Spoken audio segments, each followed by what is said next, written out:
I am Warren. I am 63 years old, and my only son thought he could build his empire by tearing me down. He cornered me at a family barbecue, jabbing his finger into my chest 13 separate times while calling me a parasite. He thought I was just a grieving, helpless old man standing in his backyard. What he did not know, and what his laughing wife filming the entire thing on her phone did not realize, was that I legally owned the very ground they were standing on. I did not raise my voice. I did not shed a single tear. I simply walked to my car and made a single phone call that erased their entire existence. Before I tell you exactly how I sold their house while they were still eating dessert, let me know what city you are listening from down in the comments. Hit the like button and subscribe if you believe that respect must be earned and abuse should always be met with absolute ruin. It was the 4th of July, and the suburban air was thick with the smell of expensive grilled meats and the sound of fireworks popping in the distance. I pulled my 10-year-old truck up to the curb of a sprawling 2-story modern colonial home. To the rest of our extended family, this house was a monument to my son Cameron and his massive success in the corporate world. The driveway was lined with imported luxury cars, and the manicured lawn stretched out like a green carpet toward a custom stone fire pit. Cameron and his wife Brittany played the role of the perfect wealthy hosts. Brittany was floating around the patio in a designer sundress, sipping a mimosa, while Cameron held court near the outdoor kitchen, a heavy crystal glass of single malt scotch resting in his hand. No one at that party knew the truth about the brick and mortar surrounding them.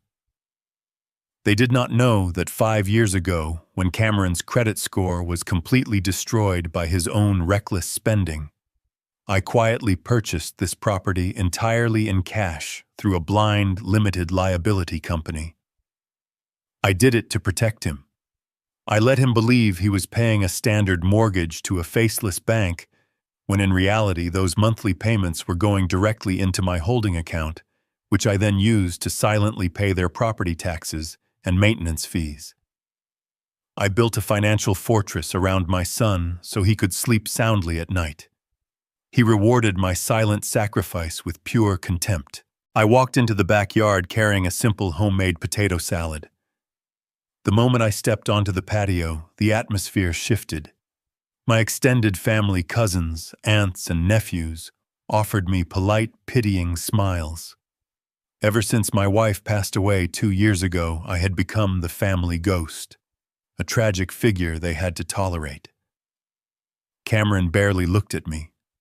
He snatched the bowl from my hands and handed it to a caterer, loudly joking that I should not have bothered bringing cheap food to a premium cookout. I swallowed the insult. I took a seat in a folding chair near the edge of the lawn, content to remain out of the way. But Cameron was not interested in peace. He was pacing. The scotch had fueled a dangerous kind of arrogance in him. Lately, he had been obsessing over a new business venture, a high-risk commercial investment that required a massive injection of liquid capital. He had burned through his own savings, and the banks would not lend to him. There was only one source of money left in his orbit: the life insurance payout from my late wife. It was a substantial sum meant to secure my retirement and pay for my medical care in my twilight years. I had already told him in private that the money was absolutely off-limits. I thought the matter was closed. I was wrong.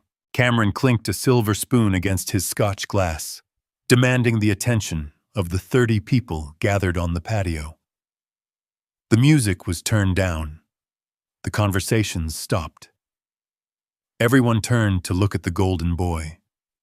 He started with a toast to family, but his eyes locked onto me, cold and predatory.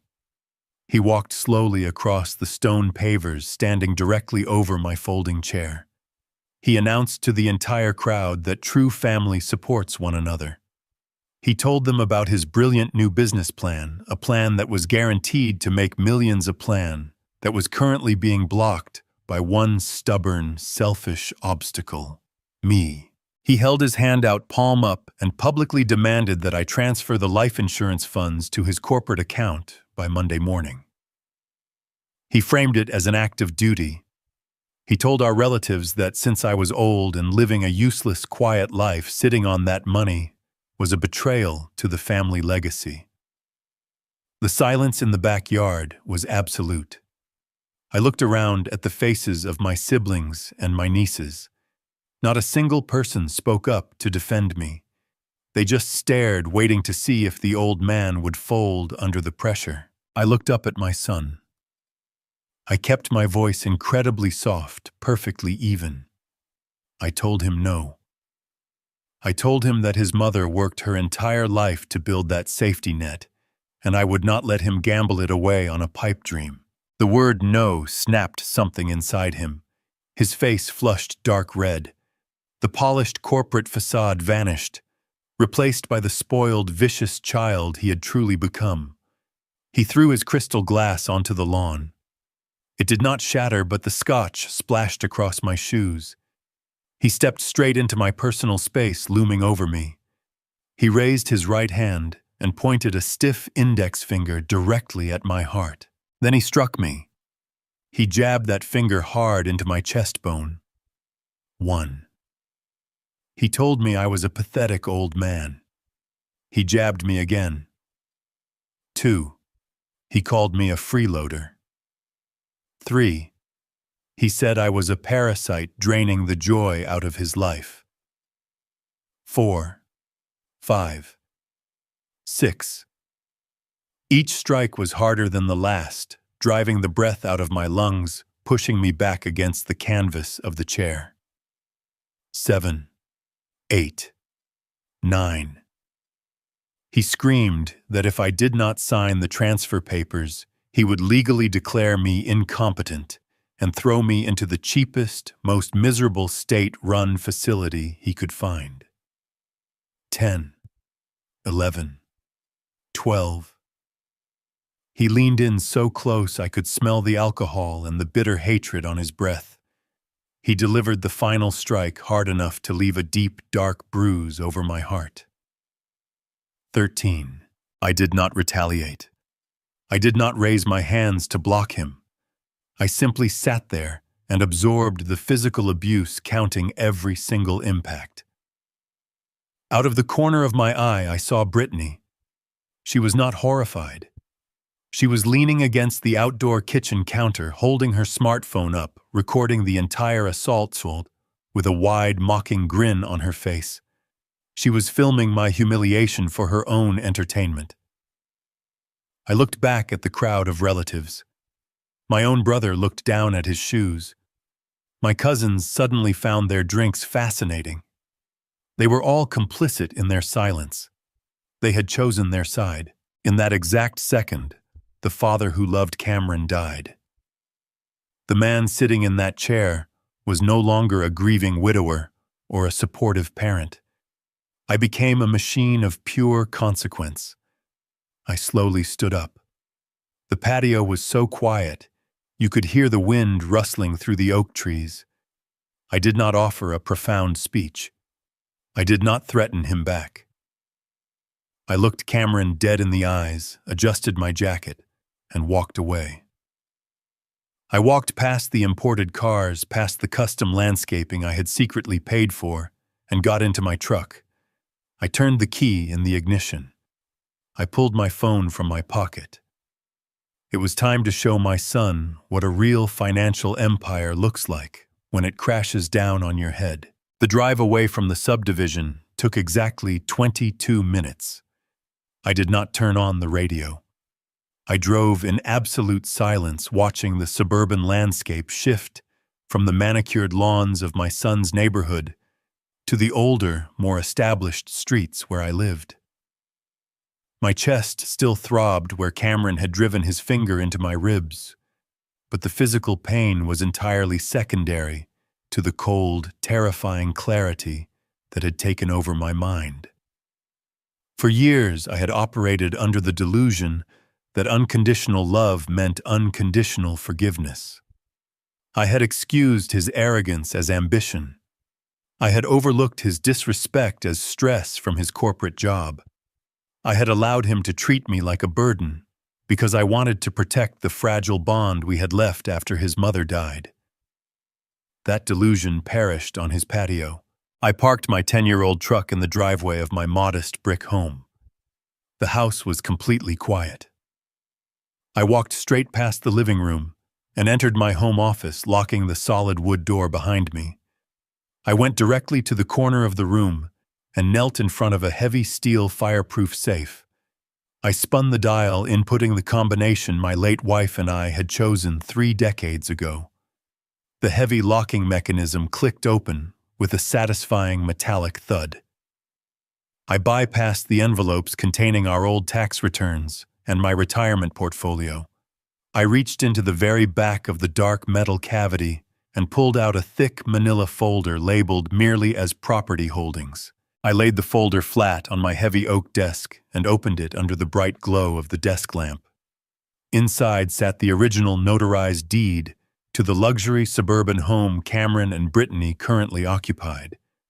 The crisp legal document did not have Cameron's name on it. It did not have Brittany's name on it either.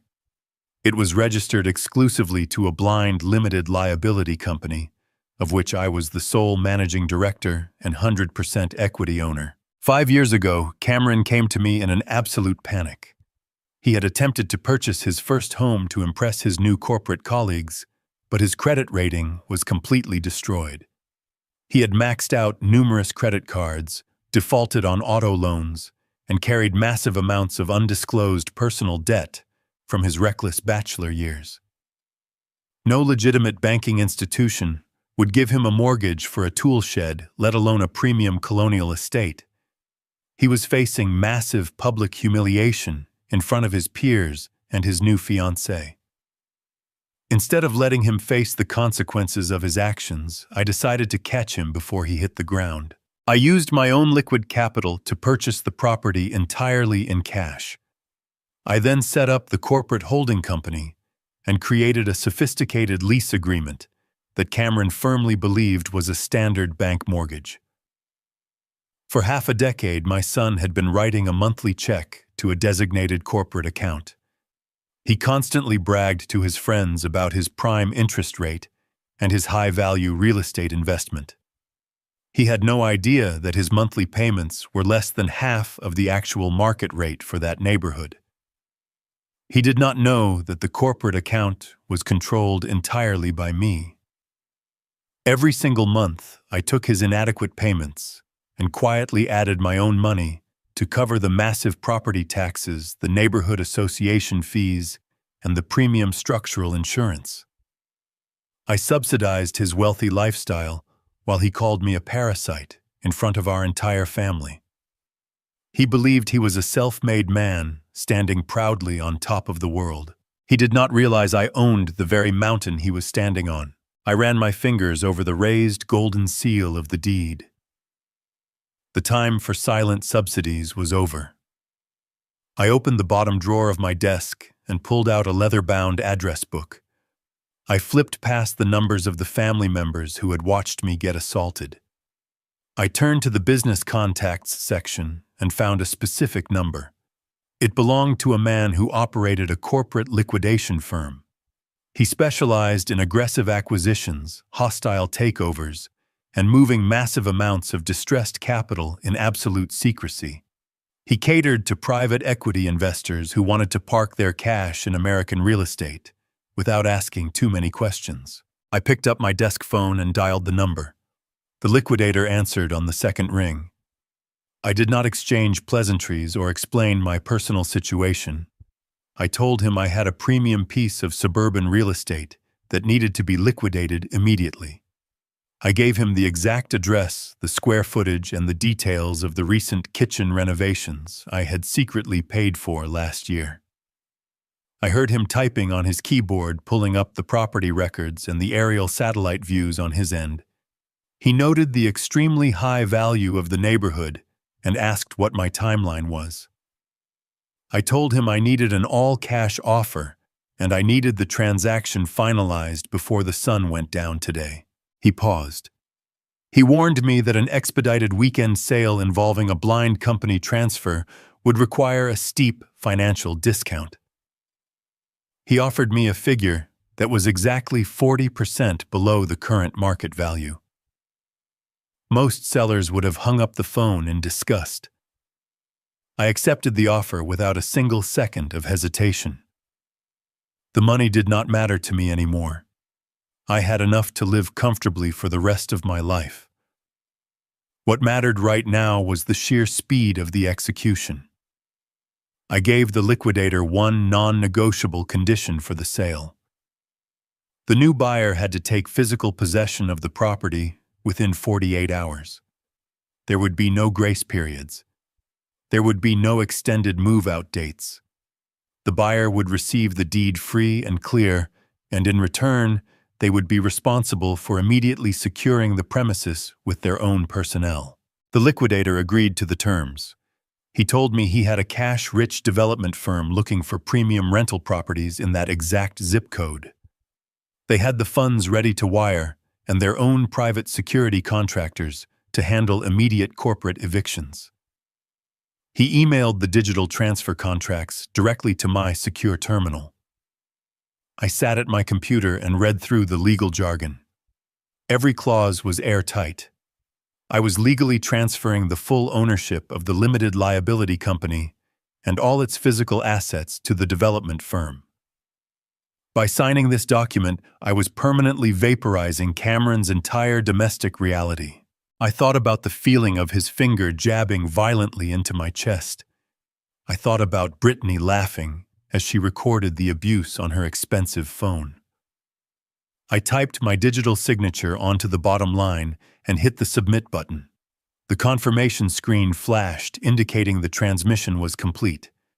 I printed a hard copy of the transfer receipt and placed it inside the empty manila folder. The house was completely gone. The manicured lawn, the custom fire pit, the expensive kitchen where they hosted their lavish parties, none of it belonged to them anymore. They were currently sitting in the backyard of a house owned by a ruthless corporation that wanted them out by any means necessary. I looked at the clock on my wall. It was early evening. The barbecue would be winding down. Cameron would be pouring another glass of scotch, feeling like an absolute king who had just put his useless old father in his place. He had no idea the crown had already been stripped from his head. But the house was only the first domino to fall. The physical foundation was gone, but I needed to ensure the financial walls collapsed completely around him. I left the home office and walked toward my computer in the living room. It was time to sever the rest of his lifelines. The transfer receipt for the house sale was safely tucked away, but my work was far from over. Selling the property removed the roof over their heads, but I needed to ensure the ground beneath their feet crumbled just as thoroughly.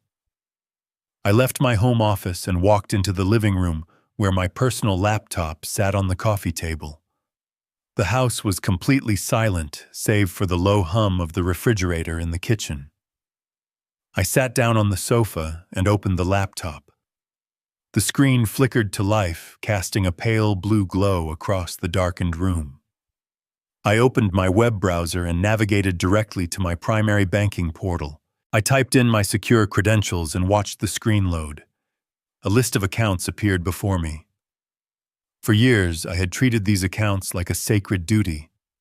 I had meticulously managed the balances, making sure there was always enough liquid cash to catch my son whenever he stumbled. Now I was looking at these numbers not as a safety net, but as a weapon. I navigated to the automated transfers section of my dashboard. A long list of recurring payments populated the screen. Each line item represented another invisible crutch I had placed under Cameron and Brittany to keep them standing tall in their affluent social circle. The first item on the list was a heavy monthly draft for a luxury imported sport utility vehicle. Brittany drove a brand new top-of-the-line model. She constantly bragged to her friends at the country club about how Cameron insisted she drive the safest, most expensive vehicle on the market. She loved the heated leather seats and the panoramic sunroof. She did not know that Cameron had been rejected by the dealership financing department due to his terrible credit history. I was the one who co-signed the lease and set up the automatic payments from my personal checking account to ensure she could keep up appearances. I moved the cursor over the active payment profile. I clicked the button to cancel the recurring draft. A warning prompt asked if I was sure, explaining that missed payments would result in immediate vehicle repossession. I clicked confirm. The payment vanished from the screen.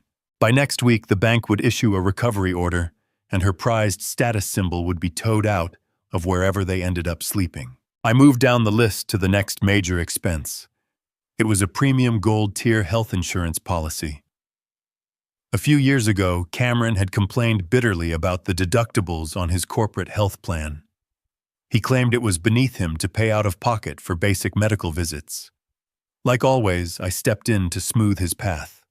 I purchased a comprehensive private family policy for them, covering everything from boutique dental work to Brittany's expensive elective dermatology appointments.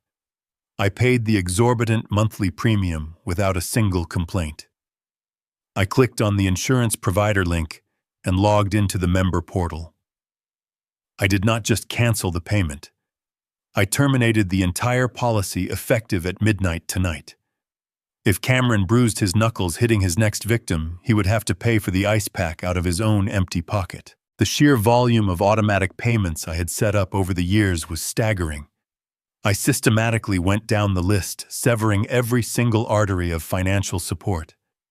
I canceled the autopay for their premium grocery delivery service. I deleted the recurring payment that covered the expensive organic dog food for their purebred golden retriever. I even found the monthly subscription for the exclusive wine club Cameron used to stock his impressive home bar.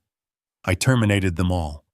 With every click of the mouse, another layer of their artificial wealth was stripped away. They thought they were living a life of luxury built on Cameron's corporate success. In reality, they were living on an allowance provided by the father they had just publicly abused. There was one final connection left to sever. I opened a new tab and logged into my telecommunications provider. Decades ago, when Cameron was just a teenager, I added his first cell phone to my family plan. Over the years, that plan had grown. Upgraded smartphones, unlimited data packages, international roaming for their lavish vacations. I was the primary account holder, and I paid the massive bill every single month. Earlier today, Brittany had used that very phone and the data plan I paid for to record my humiliation. She was probably sending that video to her friends right now, laughing at the old man who just sat there and took the abuse. I navigated to the device management page. 2 active lines were listed under my account, one for Cameron and one for Brittany. I selected both devices. A drop-down menu appeared offering various options like pausing data or suspending service temporarily. I ignored those options and scrolled to the very bottom. I selected the option for total permanent line cancellation. The system generated a final warning stating that the phone numbers would be permanently lost and the devices would be immediately disconnected from the cellular network. I clicked the execute button. I looked at the digital clock on my laptop screen. It was exactly 8:45 in the evening. I imagined the scene back at the barbecue. The guests would be mingling under the string lights. Brittany would be holding her phone preparing to post a picture or send a text message. Suddenly, the signal bars in the corner of her screen would vanish. The network icon would disappear. She would try to refresh her browser, but the screen would just load infinitely. She would tap Cameron on the shoulder, complaining about the terrible reception. He would pull out his own device only to find a completely dead connection. Within 3 minutes, they were entirely cut off from the digital world. They had no ability to make calls, send emails, or access their bank applications, unless they begged a neighbor for a wireless connection. I closed the laptop and pushed it away. The screen went dark, plunging the living room back into shadows. The entire process had taken less than 20 minutes. In that short window of time, I had completely dismantled the financial infrastructure of my son's life. He had no house. He had no car. He had no insurance. He had no phone. He was a wealthy man at 8 o'clock and a destitute man by 9. I stood up from the sofa and walked into the kitchen. I opened the high cabinet above the stove and took down a bottle of aged bourbon I had been saving for a special occasion. I poured a measure of the dark amber liquid into a simple glass. I did not add ice. I walked over to the kitchen window and looked out at my quiet neighborhood. The streetlights cast long shadows across the empty road. I took a slow sip of the bourbon. It burned pleasantly as it went down, warming my chest. My fingers traced the outline of the bruise forming under my shirt where Cameron had struck me. The physical ache was still there, but the emotional weight that had suffocated me for years was completely gone. I did not feel angry anymore. I did not feel sad. I felt entirely peaceful.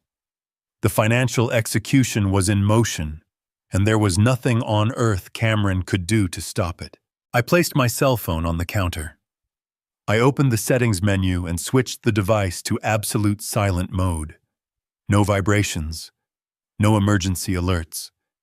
I did not want to hear the frantic voicemails when they finally found a working phone. I drank the last drop of the bourbon and rinsed the glass in the sink. I turned off the kitchen lights and walked down the hallway to my bedroom. I pulled back the covers, climbed into bed, and closed my eyes. For the first time in 2 years, I slept through the entire night without waking up once. The weekend passed with exactly the kind of silence I had engineered. I did not receive any panicked phone calls because they had no network connection to make them. I spent Sunday reading a novel on my back porch, listening to the birds, and enjoying the profound peace of a man who has finally stopped carrying a crushing weight. But Monday morning arrived, and the real-world consequences of my Friday night keystrokes began to bleed into the daylight. At noon, Cameron was exactly where he felt most powerful. He was sitting in a private leather booth at the most exclusive steakhouse in the financial district. This was his arena. He was hosting 3 prospective clients for his new business venture, the very same venture he had demanded my life insurance money to fund. He had ordered the most expensive cuts of dry, aged beef and multiple bottles of imported red wine. He was holding court, laughing loudly, and projecting the image of a wildly successful young executive who had the world on a string.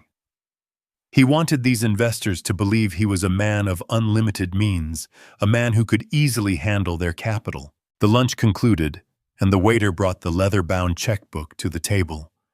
The bill was easily in the thousands. Cameron did not even look at the itemized receipt. He smoothly pulled his premium corporate credit card from his designer wallet and placed it on the silver tray with a practiced smile. He continued telling a story to his guests, leaning back in his chair, while the waiter walked away to process the payment. For years, Cameron believed that credit card was a testament to his own corporate value. He thought the bank had issued him a massive spending limit because they recognized his earning potential. The truth was far less flattering. When he first landed his junior executive role, his credit was so abysmal the bank refused to issue him a company card. To save him from the embarrassment of telling his boss, I quietly stepped in. I linked his corporate account to my own pristine financial portfolio, acting as a silent guarantor. My flawless credit history was the invisible armor protecting his fragile ego. But on Friday night, I had completely dissolved that guarantor status. The armor was gone. The waiter returned to the table. He did not have the receipt for Cameron to sign. Instead, he leaned down and whispered discreetly that the transaction had been declined. Cameron scoffed. He confidently told the waiter to run it again, claiming their machine must be malfunctioning. The waiter politely explained that he had already tried 3 times, and the bank system had flagged the card as invalid. The casual atmosphere at the table instantly evaporated. The prospective client stopped talking and looked directly at Cameron. A flush of hot embarrassment crept up his neck. He reached for his pocket to grab his smartphone, intending to aggressively call his bank and demand an explanation in front of his guests. He pulled the device out and stared at the screen. The signal indicator was completely empty. He had no service. He could not make a call. He could not access his banking application. He was sitting in a 5-star restaurant with a massive bill, 3 wealthy investors watching him, and a useless piece of plastic in his hand. He was forced to excuse himself from the table, his face burning red as he walked to the front host stand to beg to use their landline telephone. While Cameron was experiencing his first taste of public humiliation, Brittany was 30 miles away, walking into a high-end day spa. She had booked a full morning of premium treatments: hot stone massages, organic facials, and a custom manicure. She spent 3 hours wrapped in a plush white robe, sipping cucumber water and ignoring the world. She believed she was living the life she was inherently entitled to. When her treatments were finished, she returned to the private dressing room to change back into her designer clothes. She pulled her phone from her purse, intending to post a picture of her fresh manicure to her social media accounts. Just like Cameron, she found a dead screen with no network connection. She assumed the thick walls of the spa were blocking the cellular signal. She opened the settings menu and connected to the complimentary wireless internet provided by the facility. The moment her phone established a connection to the internet, a chaotic flood of delayed notifications overwhelmed her screen. It was a cascade of financial disaster. Red alert banners popped up one after another. Overdraft warnings from her personal checking account. Final notices from her credit card providers. A repossession alert from the auto finance company. Her heart began to race. She quickly tapped on her primary banking application and logged in. The large number at the top of the screen, which usually brought her so much comfort, was currently displaying a negative balance of several $100s. She frantically checked the transaction history, looking for the monthly trust dividend. For years, a substantial sum of money had magically appeared in her account on the first Monday of every month. She and Cameron treated it like a guaranteed inheritance, an automatic right. She had no idea that dividend was simply a manual transfer I initiated from my own retirement savings to ensure she never overdrew her accounts. This morning, for the first time in 5 years, the phantom money had not arrived. Panic set in. She walked out to the elegant marble reception desk to settle her tab for the morning treatments. The receptionist smiled and ran her debit card. The machine beeped loudly, displaying a declined message. Brittany nervously handed over a second credit card. Declined. She tried a third. Declined. The line of wealthy women behind her began to murmur and shift uncomfortably. Brittany, the woman who loved to mock others for their lack of status, was now the center of a humiliating spectacle. The spa manager had to be called over. Brittany was forced to leave her expensive diamond tennis bracelet in the manager's desk as collateral, just so they would let her walk out the front door without calling the local police for theft of services. Back in the city, Cameron had finally reached the bank using the restaurant telephone. The automated system informed him that his guarantor had severed the connection and his account was locked due to lack of collateral. He slammed the phone down. He realized instantly what had happened. He remembered the blank look on my face at the barbecue when he had struck me 13 times. He realized the disconnected phones, the declined cards, and the missing money were all connected to the old man he thought he could push around. He did not return to his clients. He could not face them. He left them sitting at the table with the unpaid bill, effectively destroying his own business deal and his professional reputation in one cowardly move. He sprinted out of the restaurant and threw himself into his car. He merged onto the highway, driving recklessly over the speed limit, heading straight for the suburbs. He was furious. He was convinced that this was just a minor tantrum on my part. He fully intended to kick my door open, scream in my face, and force me to fix the mess I had made of his perfect Monday. He had absolutely no idea that the nightmare had not even truly begun. While my son was losing his mind in the suburbs, I was 30 floors above the city. Cameron had driven his car straight to my house. I could easily picture him marching up my front walkway with his fists clenched, ready to kick my door off its hinges. He probably pounded on the heavy oak door until his knuckles bruised. He would have shouted my name, expecting me to cower inside like a frightened animal. He probably cupped his hands against the living room window, trying to peer through the blinds, hoping to catch a glimpse of the old man he wanted to intimidate. But he only found an empty house. I was not there.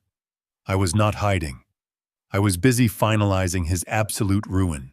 I sat in a sleek, glass-walled boardroom in the heart of the downtown financial district. The air conditioning hummed quietly, creating a sterile environment that perfectly matched the business at hand.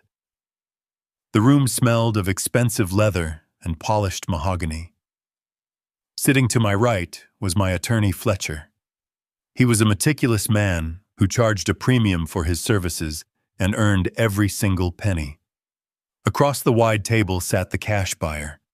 He was a commercial real estate developer whose entire business model revolved around aggressive acquisitions and distressed asset flipping.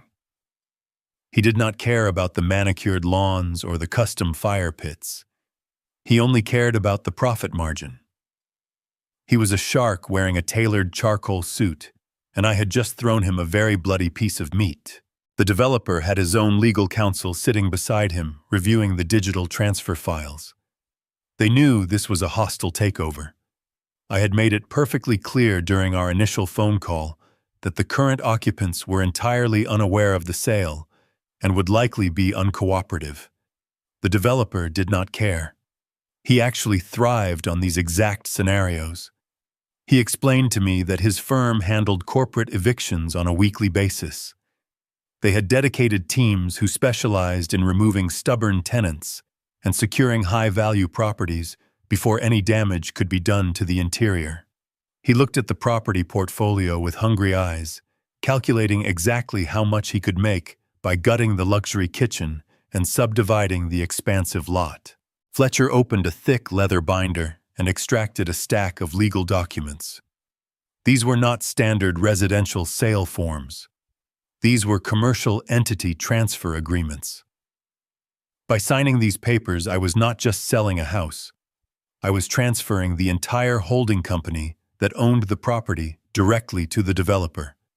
It was a clean, surgical severing of all my ties to the land and the structure sitting on it. Fletcher slid the crisp white pages across the polished wood table. He handed me a heavy gold pen. He looked at me for a brief moment, silently asking if I was absolutely sure about this irreversible decision. I did not hesitate. I took the pen and smoothed out the paper. I signed my name on the first line. I thought about the first time I held Cameron when he was born. I signed the second line. I thought about the years I spent working overtime just to pay for his college tuition so he could secure his corporate job. I signed the third line.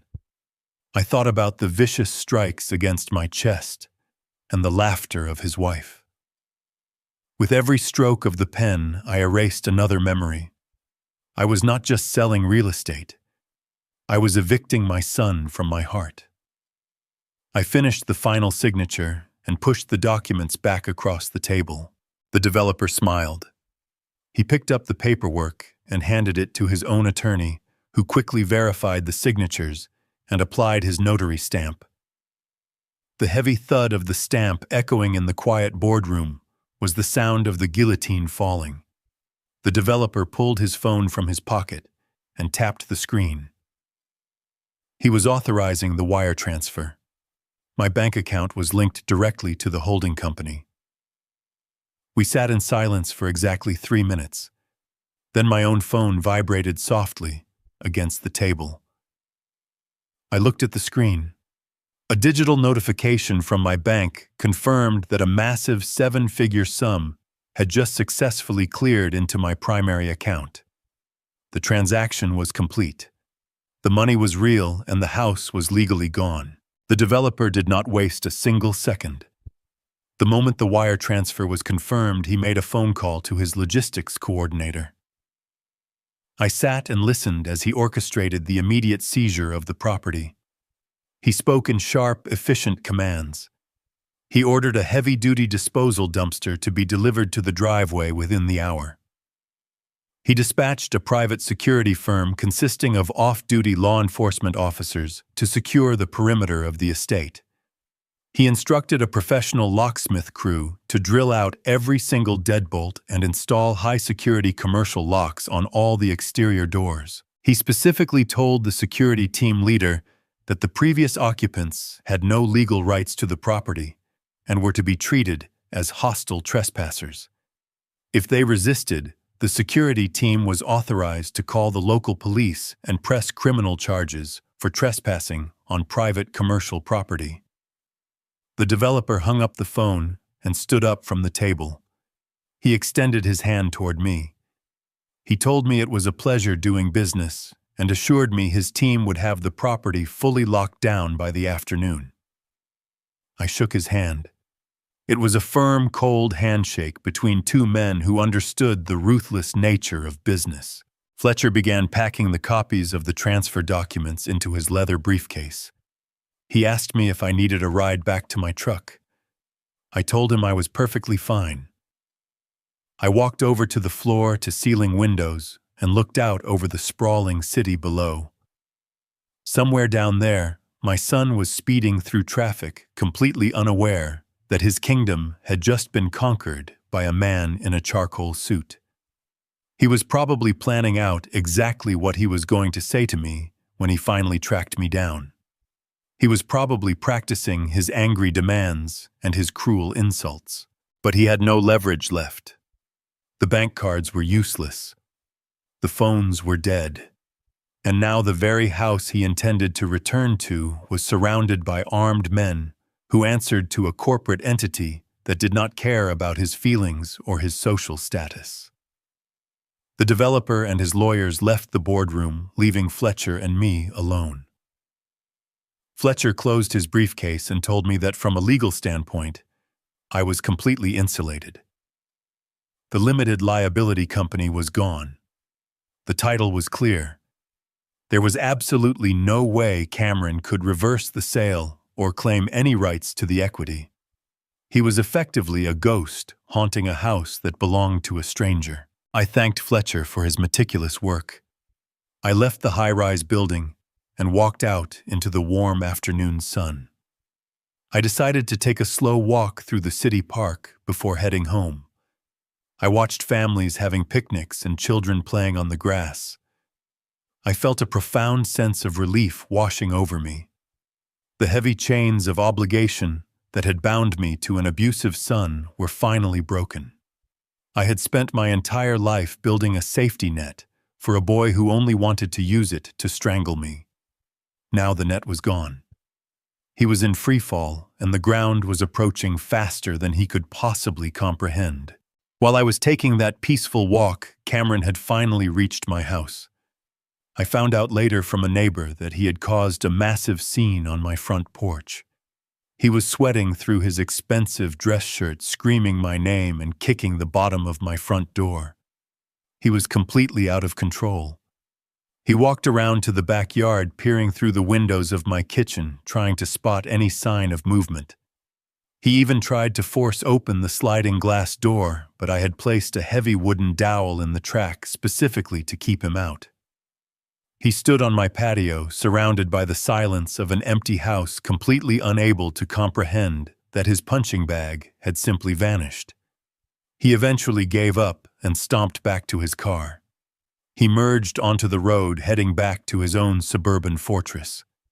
He believed he could just retreat to his castle and regroup. He did not know the castle had already been raided. The afternoon sun beat down on the suburban street, casting long shadows across the pristine asphalt. I was not there to witness the exact moment my son realized his kingdom had fallen, but the lead security contractor provided Fletcher with a comprehensive incident report and high-definition body camera footage of the entire encounter. By 4 o'clock in the afternoon, the tree-lined street of that exclusive neighborhood had become a theater of absolute humiliation. Cameron turned his car onto his street, driving recklessly fast, desperate to find the safety of his own garage after his public disgrace at the steakhouse. He slammed on the brakes, leaving black skid marks on the pavement when he saw the chaos unfolding on his property. A taxicab pulled up right behind him. Brittany stepped out of the back seat, looking disheveled and frantic, having been forced to leave her diamond bracelet at the spa just to pay for the ride home. They converged on the sidewalk and stared at the nightmare I had legally constructed for them. The beautiful custom wrought iron gates that guarded the driveway were tightly wrapped in thick industrial steel chains, secured by a massive solid brass padlock.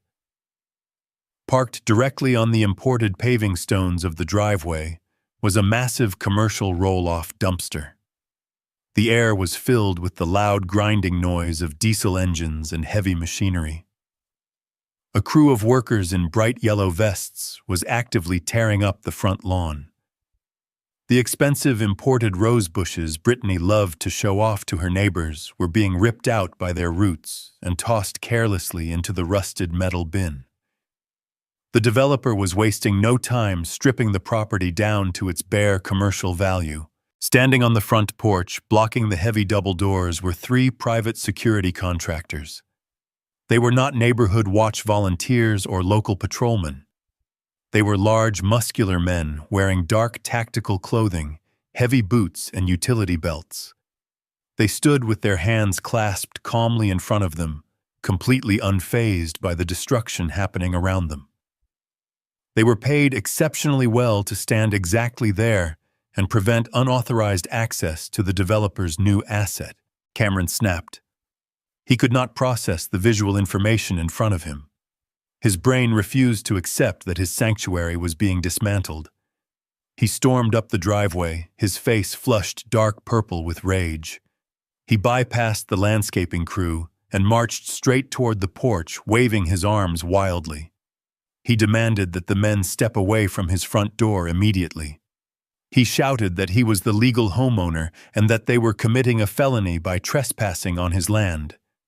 The 3 men did not move a single inch. They did not even adjust their posture. When his demands were met with total silence, Cameron escalated his threats. He puffed out his chest and screamed that he had a firearm inside the house. He swore he would break the chain, kick the door down, and shoot every single one of them for invading his property. It was a foolish, desperate bluff from a man who had never been in a real physical altercation in his entire life.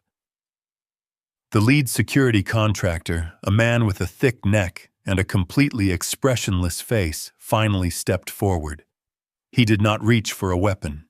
He reached into his tactical vest and pulled out a crisp white clipboard holding a stack of legally binding documents. The contractor walked down the porch steps and stopped on the other side of the chained gate.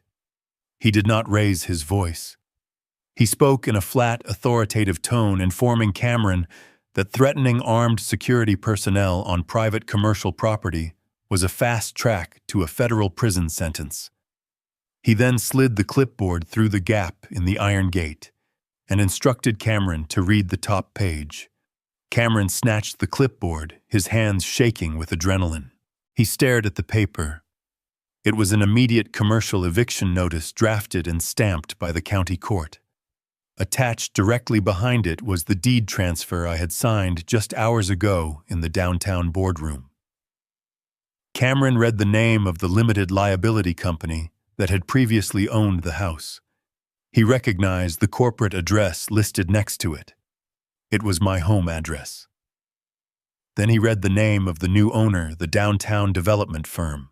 Brittany pushed her way past Cameron and looked over his shoulder. Her eyes scanned the legal jargon. The terrible truth finally crashed down on both of them. They never owned the home. They never held the deed. The mortgage they had been paying for 5 years was nothing more than a glorified rental agreement. They were tenants living on my absolute mercy, and I had just terminated their lease. Brittany let out a sharp gasp, realizing that the house, the manicured lawn, the custom kitchen, and every ounce of social status tied to this address was a complete illusion. The man she had laughed at while he was being assaulted had secretly owned every square inch of her perfect life. Cameron dropped the clipboard onto the grass. The false bravado completely drained from his body, leaving him hollow and trembling. He looked up at the contractor and tried to change his tactic, pleading for just a little bit of time. He begged them to stop the landscaping crew and let him make some phone calls. He promised he could clear up the misunderstanding if he could just get inside and access his computer. The contractor shook his head. He informed Cameron that the property belonged to the developer now, and the demolition schedule was already set. However, the contractor explained that state law required them to allow the previous occupants a brief window to retrieve essential personal belongings before the interior liquidation began. He reached over the gate and dropped 2 heavy-duty black plastic contractor bags onto the driveway at Cameron's feet. The rules were simple and brutal. They had exactly 15 minutes to go inside. They could only take whatever they could physically fit into those 2 bags. Everything else left inside the house, furniture, electronics, designer clothes, would become the legal property of the development firm to be sold or thrown into the dumpster. The contractor unlocked the heavy brass padlock and pulled the steel chain away from the gate. He gestured for them to proceed. Cameron and Brittany grabbed the plastic bags and ran up the steps, their hearts pounding with sheer panic. The 3 armed guards followed them inside, watching their every move to ensure they did not attempt to damage the walls or steal any permanent fixtures. The 15 minutes inside the house were a psychological torture of their own making. The vast interior suddenly felt like a massive trap. They ran up the curved wooden staircase, slipping on the polished floors. Brittany sprinted into her massive walk-in closet, completely paralyzed by the sheer volume of her belongings. She had racks of expensive dresses, dozens of imported shoes, and shelves of designer handbags. She grabbed handfuls of clothes and shoved them into the black plastic bag, crying hysterically as she was forced to choose between a winter coat and her favorite silk blouses.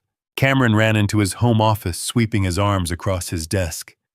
He shoved his laptop, his important tax documents, and a few framed awards into his bag. He tried to grab a heavy bronze statue he had bought to impress his clients, but the guard standing in the doorway firmly instructed him to put it down, citing it as a decorative asset, now belonging to the firm. Cameron was forced to drop the statue. He moved to the bedroom, dumping his expensive watches and whatever cash he had hidden in his nightstand into the bottom of the plastic sack.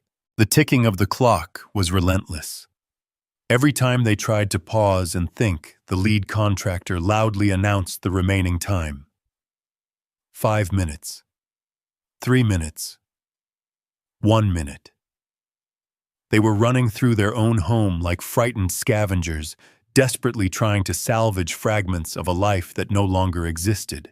When the 15 minutes expired, the contractors did not give them a single second of grace. They ordered Cameron and Brittany to step away from their dressers and move toward the front door. Brittany sobbed, begging to take just one more bag of shoes. The guard ignored her, physically stepping between her and the closet.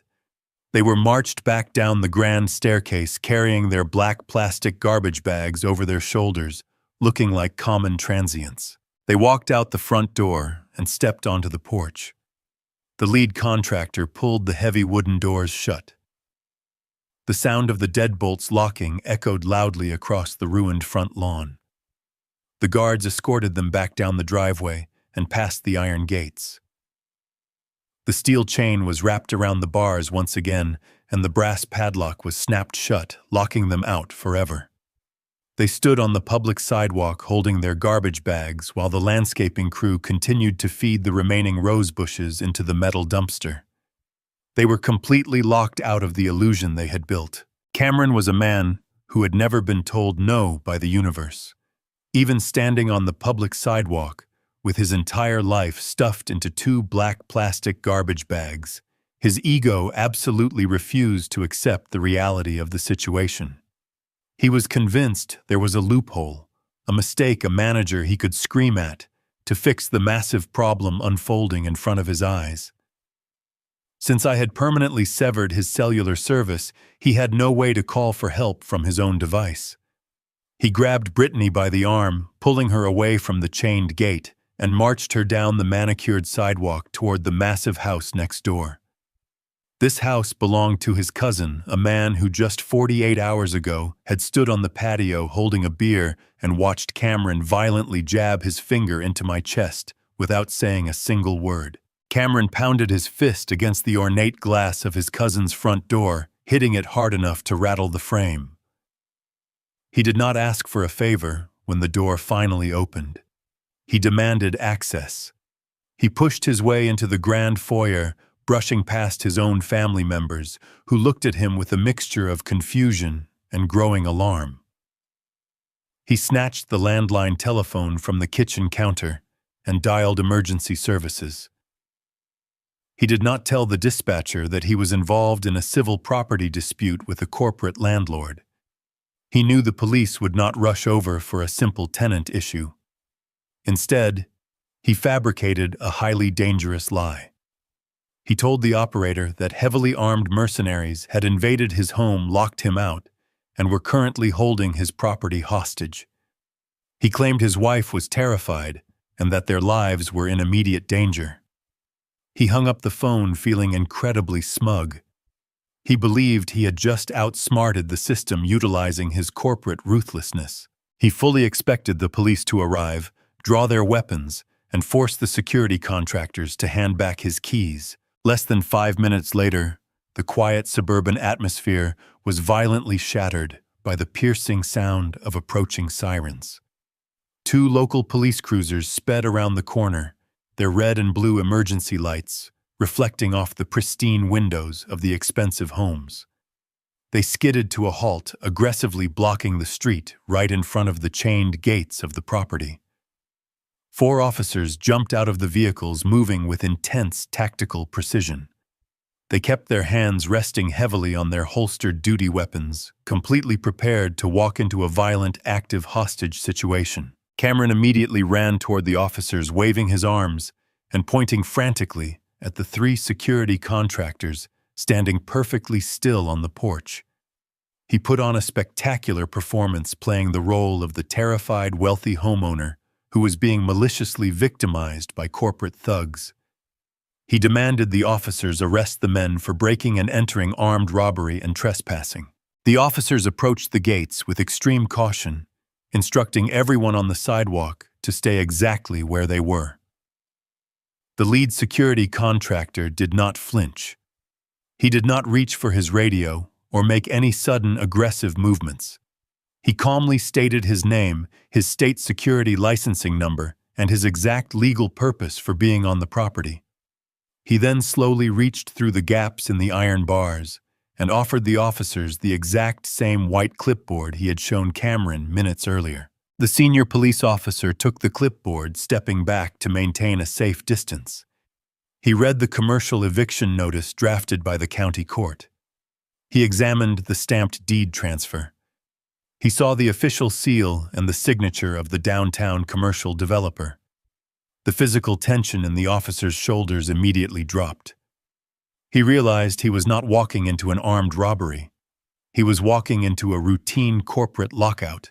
The officer turned away from the gate and walked back toward Cameron. He asked for a valid driver's license. Cameron confidently pulled out his designer wallet and handed over his identification, eagerly pointing out that his home address was printed right there on the plastic card. The officer nodded, acknowledging the address, but then asked a devastating legal question. He asked Cameron to produce a single piece of paper, a recent mortgage statement, a property tax receipt, or a registered deed proving he actually owned the land beneath his feet. Cameron stuttered. He tried to explain the complex financial arrangement we had utilized for the past 5 years. He tried to explain that his father was the holding company, and that I had maliciously sold it out from under him to punish him. The officer held up his hand, stopping the frantic, disjointed explanation. He explained the cold, hard truth of the law to a man who thought he was above it. The printed address on a driver's license only proves residency. It does not prove ownership. The legally binding documents on the clipboard proved beyond a shadow of a doubt that the limited liability company owned the house, and that company had just been legally sold to a new corporate entity. The officer's tone shifted from protective to completely rigid and uncompromising. He informed Cameron that this was entirely a civil matter. The police department had absolutely no jurisdiction to overturn a corporate property transfer or enforce a verbal family lease agreement. Furthermore, the officer sternly warned Cameron about the severe criminal consequences of his recent actions. He told him that calling emergency services and fabricating a story about armed mercenaries to manipulate a rapid police response was a serious criminal offense. Cameron tried to argue, utilizing the same aggressive tactics he used in the boardroom. He raised his voice, insisting that his civil rights were being violated and demanding to speak to a police supervisor immediately. He was still desperately trying to bully his way out of a situation that required legal leverage he simply did not possess. The senior officer had absolutely no patience for a spoiled executive throwing a childish tantrum on a public street. He unclipped his radio and stepped directly into Cameron's personal space towering over him. The officer delivered a final, non-negotiable ultimatum. He pointed his finger down the length of the block. He told Cameron that he had exactly 10 seconds to pick up his trash bags and walk away from the property boundary. If he stepped one single foot onto the grass, or if he continued to cause a public disturbance, the officer promised to arrest him on the spot for criminal trespassing and filing a false police report. The officer placed his hand firmly over the steel handcuffs attached to his heavy leather belt, making it perfectly clear that this was not a negotiation, but a direct legal order. The crushing reality of the physical threat finally penetrated Cameron's thick arrogance. He looked at the police officers standing firm against him. He looked at the heavy steel chains securing the massive iron gate. Then he looked around at the neighboring houses. The street was completely silent, but the expansive windows were not empty. The heavy curtains of the surrounding homes were pulled back just enough to reveal the faces of our extended family. The aunts, the cousins, the nephews. The exact same people who had happily eaten my expensive food, drank his premium alcohol, and watched him strike me in the chest without raising a single finger to intervene. They were all watching him right now. They were watching the golden boy of the family, the successful corporate genius, being treated like a common criminal by the local police. They were watching his beautiful wife standing on the concrete sidewalk with ruined makeup running down her face. Not a single front door opened to offer sanctuary. Not a single relative walked out to offer them a glass of water, a ride to a local hotel, or a place to sleep for the night. They stayed securely hidden behind their glass windows, silently witnessing the spectacular public collapse of his fake empire. They had chosen his side when he was powerful, and now they were abandoning him when he was weak. Cameron swallowed hard. His face was entirely pale, and his hands were physically trembling from the adrenaline crash. He bent down and picked up the heavy black plastic garbage bag containing his laptops and his broken pride.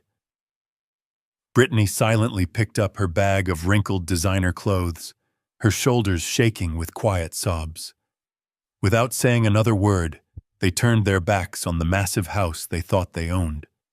They began the long, agonizingly humiliating walk down the wealthy suburban street, dragging their plastic bags across the rough concrete. They were completely exposed, entirely defenseless, and utterly alone. And the most beautiful part of it all was that they had engineered this precise moment of destruction entirely by themselves. The humiliation on the suburban sidewalk was only the prologue to their nightmare. After the police ordered them to leave, my son and his wife dragged their heavy black garbage bags down the street until they reached a commercial boulevard. They had no working cell phones to call a taxi. They had no valid credit cards to book a luxury suite downtown. They were forced to walk 2 miles in the fading afternoon heat. The handles of the cheap plastic bags stretched and tore under the weight of their salvaged belongings. Designer shoes and expensive laptops scraped against the hot asphalt. They finally reached a rundown roadside motel that catered to transients and hourly guests. The neon sign out front was buzzing loudly with half the letters burned out. Cameron had to walk into the dingy lobby smelling of stale beer and desperation and empty his pockets. He used the last crumpled bills he had scavenged from his nightstand just to secure a single room for the night. The room smelled of old cigarette smoke and cheap industrial bleach. The carpet was stained with unknown substances, and the single mattress sagged heavily in the middle. For a couple who had spent the last 5 years sleeping on imported Egyptian cotton and bathing in a custom marble shower, this squalid box was a psychological prison. The shock of the public eviction finally wore off, and the adrenaline was immediately replaced by a toxic, suffocating panic. The tiny room became an intense pressure cooker. There was no space for Cameron to pace. There was no grand patio for him to stand on and project his fake authority. There was only a stained armchair, a flickering television, and a mirror that reflected the pathetic reality of his situation. The marriage fractured instantly. A relationship built entirely on the foundation of my stolen wealth could not survive a single hour of actual poverty. Cameron needed a scapegoat. His massive ego simply could not process that his own arrogant actions had caused this absolute destruction. He turned his rage entirely onto his wife. He stood in the middle of that filthy room and violently blamed Brittany for everything. He screamed that her endless shopping sprees, her obsession with country club status, and her constant need to impress her wealthy friends had completely drained his bank accounts. He accused her of being a selfish parasite who had ruined his pristine financial standing.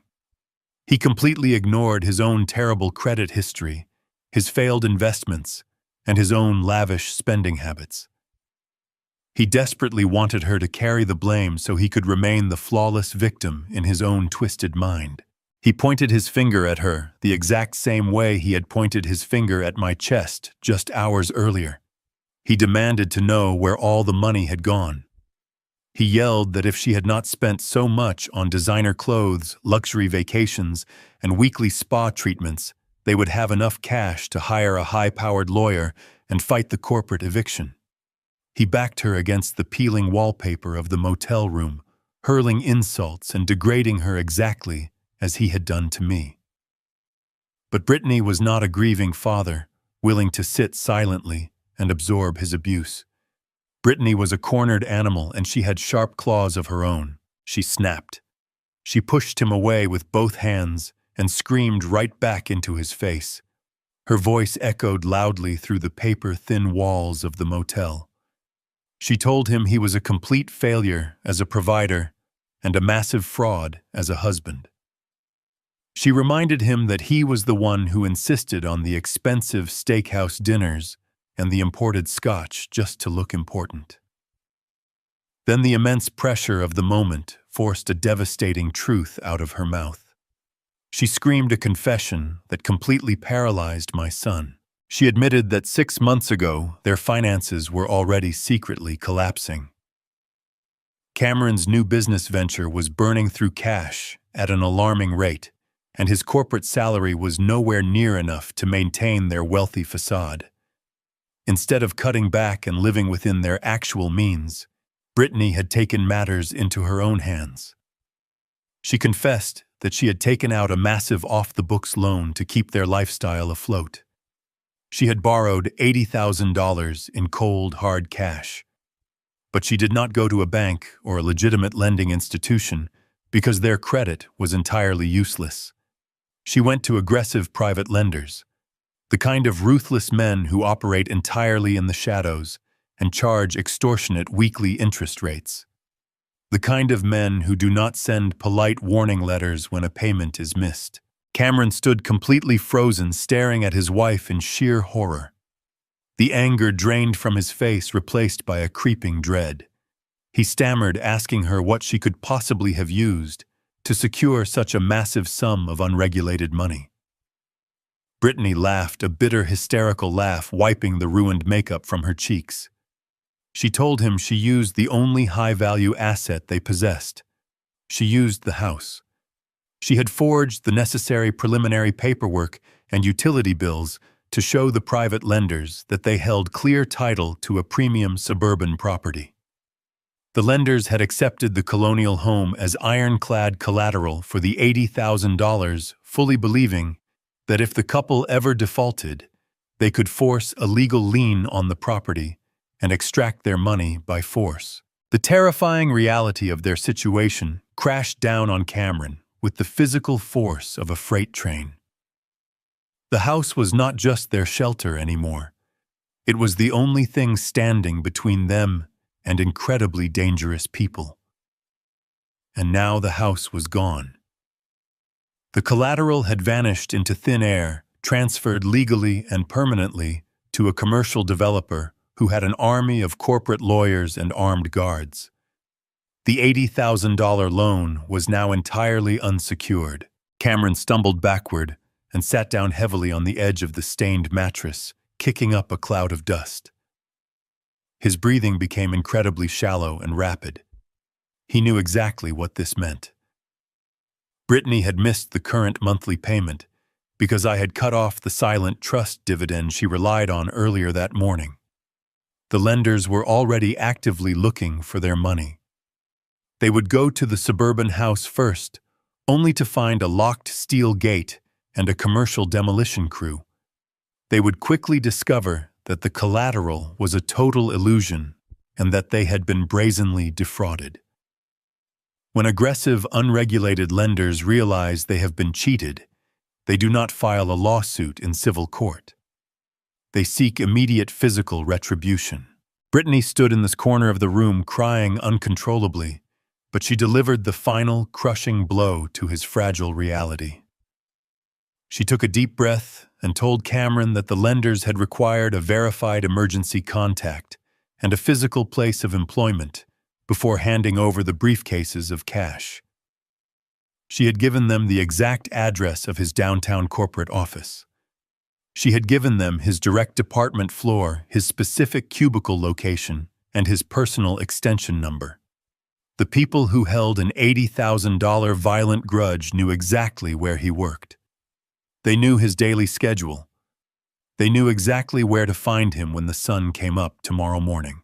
My son sat in that squalid motel room, completely trapped in a nightmare of his own creation. He had no cell phone to call the police for protection.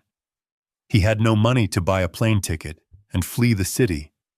He had no secure house to hide inside. He was entirely exposed to the elements of his own arrogance. He realized that tomorrow morning he could not just skip work because his entire identity and his last remaining hope for income was tied to his corporate job. But walking into that high-rise office building meant walking directly into the waiting hands of ruthless debt collectors. I learned all of these precise details later from the private investigator my lawyer Fletcher had hired to monitor the fallout. Reading the transcript of their motel fight brought me absolutely no joy, but it brought me a profound sense of justice. Cameron had spent his entire adult life acting like the smartest man in every room, treating me like a disposable stepping stone. He thought he could abuse me without any consequences, because I was his father. He forgot that a father is the one person who knows exactly how fragile a son truly is. He was about to learn that the real world does not care about his corporate titles or his expensive suits. The real world demands payment, and my son was completely bankrupt. The drive away from the subdivision took exactly 22 minutes. I did not turn on the radio. I drove in absolute silence, watching the suburban landscape shift from the manicured lawns of my son's neighborhood to the older, more established streets where I lived. My chest still throbbed where Cameron had driven his finger into my ribs, but the physical pain was entirely secondary to the cold, terrifying clarity that had taken over my mind. For years, I had operated under the delusion that unconditional love meant unconditional forgiveness. I had excused his arrogance as ambition.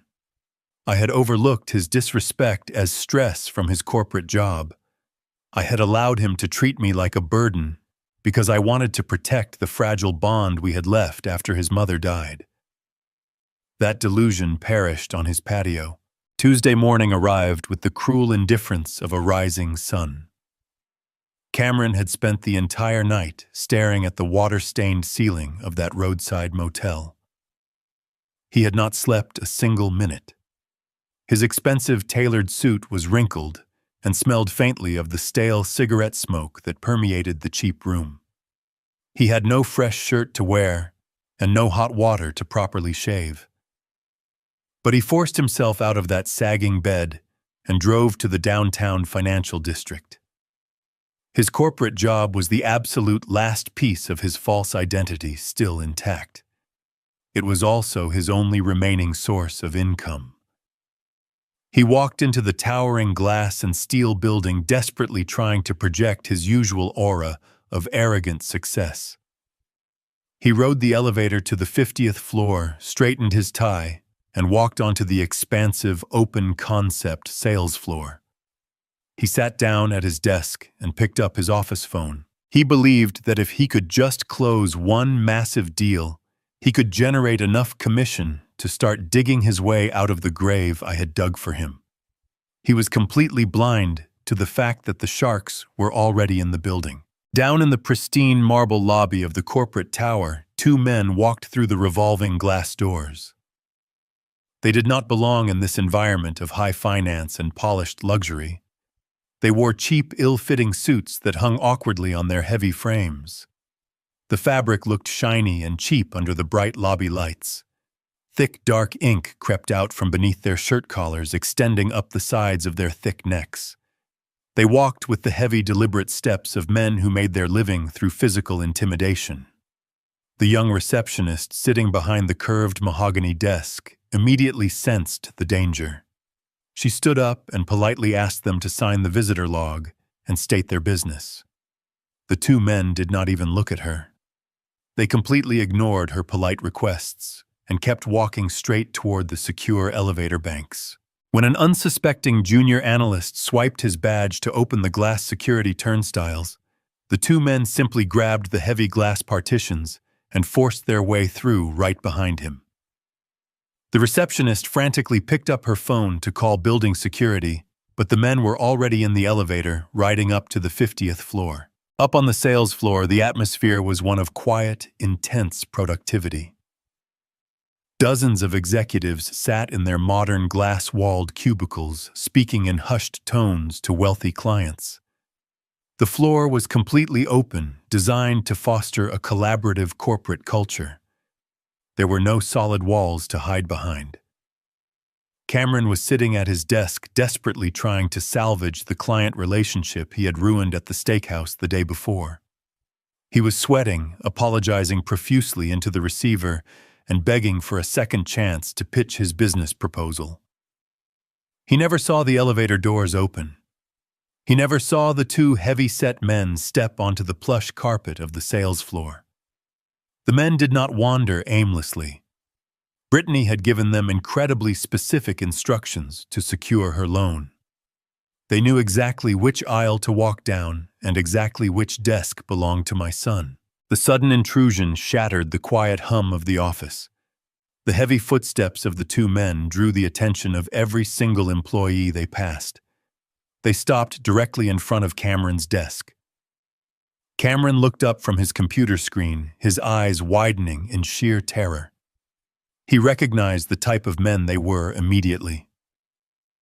The lead collector, a man with a jagged scar running through his left eyebrow, reached across the desk and violently snatched the telephone receiver right out of Cameron's hand. He did not bother hanging it up. He simply dropped it onto the floor, leaving the prospective client listening to the dead air. Cameron opened his mouth to speak, but the man slammed his heavy hands flat onto the polished surface of the desk, making a sound like a gunshot that echoed across the entire floor.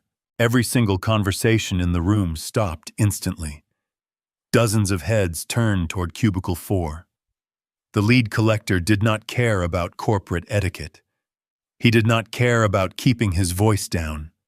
He spoke with a loud, booming volume, ensuring that every single person within 100 feet could hear exactly what he was saying. He looked down at Cameron and explicitly stated his full name. He then announced to the entire room that Cameron and his wife, Brittany, had brazenly defrauded his organization. He stated the exact amount of the debt loud and clear: $80,000.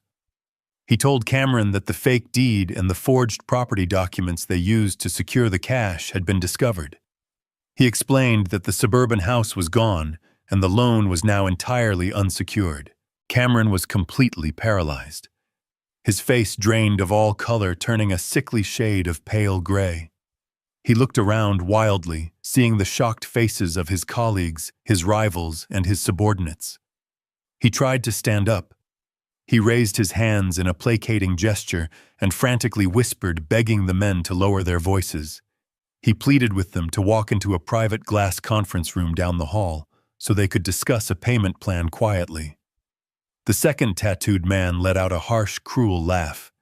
He stepped around the desk, invading Cameron's personal space. He grabbed the lapels of Cameron's wrinkled suit jacket and shoved him hard back into his expensive, ergonomic office chair. The lead collector leaned over the desk, placing his scarred face just inches away from my son. He told Cameron that there would be no private meetings and no restructured payment plans. He laid out the absolute final terms of their arrangement with chilling precision. He told Cameron that he had exactly 3 days. By Friday afternoon, at 5:00 sharp, a wire transfer for the full $80,000 plus an additional $10,000 in penalty interest had to clear their offshore account. If the money was not sitting in their bank by that exact minute, they would not return to this corporate office. They would find Cameron wherever he was sleeping. The man loudly and graphically described exactly what they would do to him. He explicitly threatened to shatter both of his kneecaps with a heavy steel pipe, ensuring he would never walk into a corporate boardroom ever again. The threat was not an empty boast. It was a guaranteed promise of extreme physical violence delivered in front of 50 witnesses. The heavy glass doors of the sales floor finally swung open.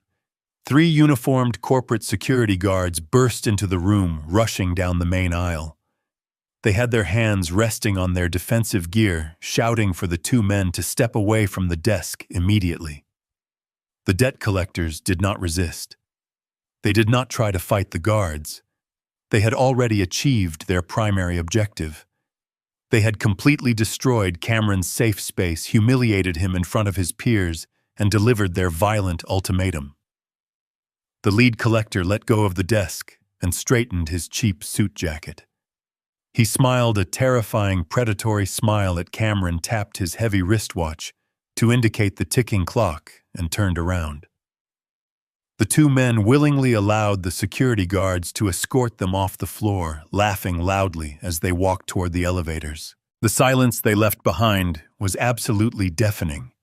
The security guards disappeared into the elevator, leaving Cameron sitting alone at his desk. He was trembling so violently he could not even pick up the telephone receiver from the floor. He slowly looked up and saw the true extent of the damage. Every single employee on the floor was staring at him. But worse than the stares of his peers was the sight at the far end of the room. The senior management team, including the regional vice president and the director of human resources, had stepped out of their corner offices. They had witnessed the entire confrontation. They heard the massive amount of the debt. They heard the accusations of forgery and fraud. They heard the violent threats from men who clearly belonged to a dangerous syndicate. Cameron realized in that agonizing moment that his professional mask was permanently shattered. The golden boy image he had so carefully cultivated using my money was completely dead. He was no longer a rising corporate star. He was a massive liability, a man associated with violent criminals and unregulated debt. The vice president did not walk over to ask if he was okay. He simply gave Cameron a look of utter disgust, turned around, and walked straight toward the human resources department. Cameron sat in his chair, completely ruined, knowing that the absolute worst part of his day had only just begun. The silence on the sales floor after the debt collectors left was not a peaceful quiet. It was the suffocating silence of a graveyard. Cameron sat in his expensive ergonomic chair, entirely frozen, while the 50 other executives in the room stared at him. He did not have to wait long for the corporate machinery to process his public disgrace. Less than 2 minutes after the thugs stepped into the elevator, the executive assistant to the regional vice president walked slowly down the main aisle. She did not carry a notepad. She did not offer a polite greeting.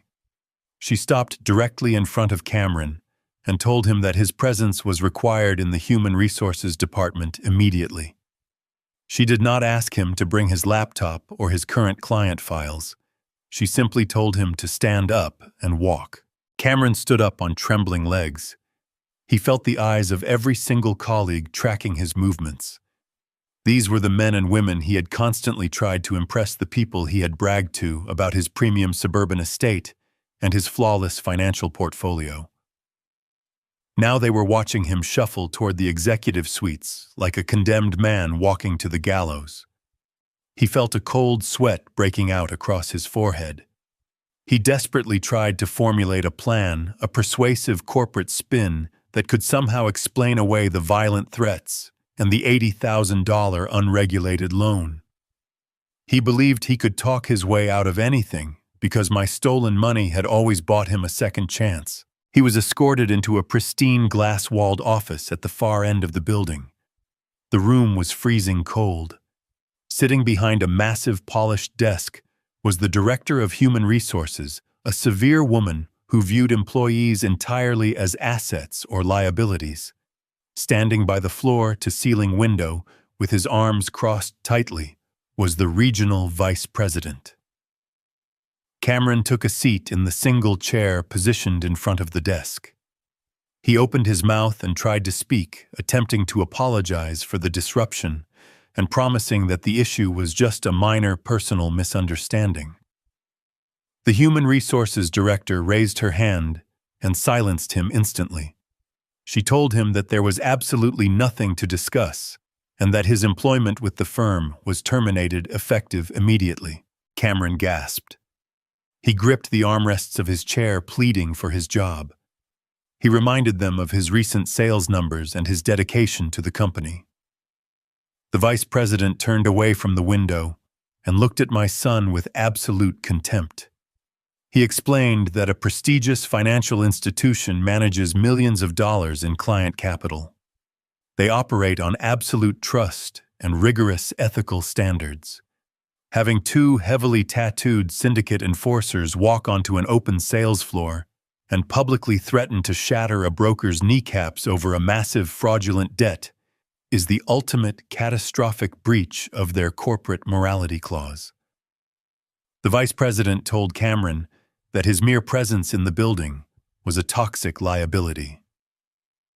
Desperate men drowning in unregulated debt are the exact type of employees who commit corporate embezzlement and client fraud. The company could not afford to let him near another financial ledger ever again. The human resources director slid a single sheet of paper across the desk. It was a formal notice of termination with extreme cause. Because he was being fired for gross violations of the company ethics policy, he was completely stripped of his severance package. His unvested stock options were instantly canceled. His premium corporate health insurance was terminated on the spot. But the destruction of his career was not the end of the meeting. It was merely the opening act. The director opened a thick manila folder resting on her desk and pulled out a stack of printed credit card statements. She looked Cameron directly in the eyes and brought up the incident at the Premium Steakhouse the day before. She noted that his corporate card had been repeatedly declined in front of prospective clients, causing a massive embarrassment for the firm.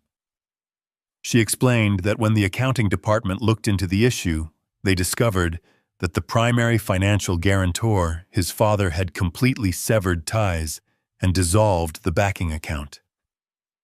This sudden loss of financial security, combined with the public revelation of his $80,000 shadow debt, triggered an automatic internal security protocol. The director leaned forward and delivered a blow that completely shattered whatever remaining sanity my son possessed. She informed him that the company was officially freezing his final paycheck and initiating a comprehensive forensic audit of his expense reports for the past 3 years.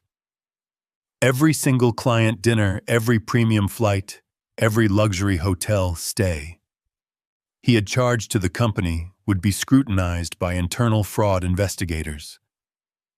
The vice president stepped closer to the desk and laid out the terrifying stakes.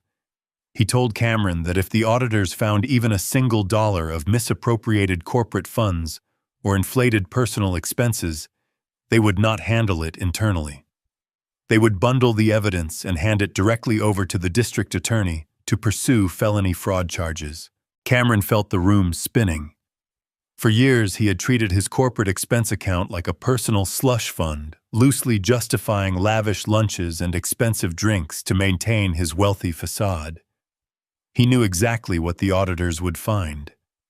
He realized that losing his job was no longer his biggest problem. His own reckless vanity had placed him directly in the crosshairs of a federal prison sentence. He tried to take a deep breath, but his lungs felt incredibly tight. The human resources director pressed a button on her desk phone, summoning building security. 2 uniformed guards entered the office. They did not ask Cameron to leave, they ordered him to stand. They confiscated his corporate identification badge, his secure access fob, and his company-issued smartphone. He was completely disconnected from the corporate network. The guards flanked him on both sides and marched him out of the human resources suite back onto the open sales floor. The entire department was completely silent, watching the final public degradation of a man who used to mock anyone who drove a cheaper car than he did. A flat, unfolded cardboard box was waiting on his desk. The security guards instructed him to pack his personal belongings and gave him exactly 3 minutes to do so. Cameron reached out with shaking hands. He had very little to take. The company owned the computer, the monitors, and the expensive leather chair. He packed a few high-end pens, a custom coffee mug, and a framed photograph of himself and Brittany smiling arrogantly on a luxury vacation I had secretly paid for. He placed the frame at the bottom of the box. He looked around at the faces of his colleagues, hoping to see a single expression of sympathy or support. Every single person averted their eyes. He was a ghost to them now. The guards instructed him to pick up the box and walk. He carried the cardboard container through the aisles, feeling the absolute crushing weight of his failure. He walked into the elevator, and the heavy steel doors closed, shutting out the corporate world forever. The ride down to the lobby felt like a descent into the deepest parts of hell. He stared at his own reflection in the polished metal doors. He looked completely broken, his shoulders slumped, and his face hollowed out by terror. He stepped out into the lobby and walked past the marble reception desk. The young woman sitting there watched him leave, knowing exactly why he was carrying that box. Cameron pushed his weight against the heavy revolving glass doors and stumbled out onto the bustling city sidewalk. The afternoon sun beat down on his shoulders. He stood on the concrete, surrounded by thousands of busy professionals rushing back to their secure jobs. He had nowhere to go. He could never work in the financial sector again, because his reputation was permanently destroyed and his record would soon be flagged for internal fraud. He had absolutely no money to his name. He had no house to return to. And the ticking clock established by the violent men who visited him was still running. He had 3 days to find $90,000, or his life would end in unimaginable physical pain. He was standing on the street, completely unemployable, entirely bankrupt, and profoundly alone. The invisible landlord he had abused had taken away his shelter and his survival, all without throwing a single punch. The sun set on Tuesday, leaving my son in total darkness, both literally and figuratively. He had spent the entire evening sitting on a wooden bench in a public park because he could not bear the thought of returning to the squalid motel room to face his furious wife. The ticking clock the debt collectors had established was hammering inside his skull with every heartbeat. He had roughly 72 hours to produce $90,000, or the violent men in the cheap suits would return to shatter his legs. He was completely out of options. He could not secure a bank loan. He could not ask his former colleagues for help. He had absolutely nothing left to sell. As the night deepened, the sheer terror of physical pain began to warp his mind. He descended into a state of absolute criminal desperation. His massive ego completely took over, rewriting the narrative to justify the unthinkable. He convinced himself that I was the villain of his story. He rationalized that my money was rightfully his, and that I was maliciously withholding the funds that could save his life. He remembered the substantial life insurance payout I had received after his mother passed away. It was the exact same pool of money he had publicly demanded at the barbecue just 3 days ago. He decided that asking was no longer an option. He was going to take it by force. He formulated a reckless plan fueled by panic and entitlement. He knew I kept my important financial documents, banking ledgers, and emergency checkbooks inside the heavy steel safe in my home office. He believed that if he could just get inside my house, he could physically corner me. He planned to wake me up in the middle of the night, intimidate me with the sheer force of his anger, and force me to write a massive check. If I refused, he intended to force me to log into my banking portal and initiate a direct wire transfer to his account. He was entirely prepared to cross the ultimate line from an abusive son to a violent home invader. At 2:00 in the morning, the suburban streets of my neighborhood were completely deserted. The only sound was the low hum of the streetlights, casting pools of pale yellow light onto the empty asphalt. Cameron drove his car into my subdivision, but he did not pull into my driveway. He parked 3 blocks away, pulling his vehicle into the shadows of a large oak tree. He turned off the engine and sat in the dark for several minutes, gathering his nerve. He stepped out of the car and began the long walk toward the house he grew up in. He kept his head down, avoiding the glowing cones of the streetlights, moving like a thief in the night. He reached the edge of my property and slipped silently through the side gate. He walked into the backyard, stepping carefully over the grass to avoid making any noise. He approached the rear of the house. Every single window was completely dark. He pressed his face against the glass of the kitchen door, trying to peer inside, but the heavy curtains were drawn shut. He reached for the handle of the sliding patio door and pulled, but it refused to budge. The heavy wooden dowel I had placed in the track held the door firmly closed. Cameron realized he could not simply pick a lock or force a door open. He needed to break the perimeter. He walked over to the edge of the patio and picked up a heavy decorative landscaping brick from the garden bed. He moved toward the small window of the laundry room located at the back corner of the house. He wrapped his hand in his suit jacket to muffle the sound and swung the heavy brick directly into the center of the glass pane. The glass shattered inward with a sharp, terrifying crash that sounded incredibly loud in the dead of night. Cameron froze, pressing his back against the brick wall of the house, waiting to see if alarms would sound or if lights would suddenly flick on. The neighborhood remained perfectly silent. He reached his hand through the jagged hole in the window, feeling around for the interior latch.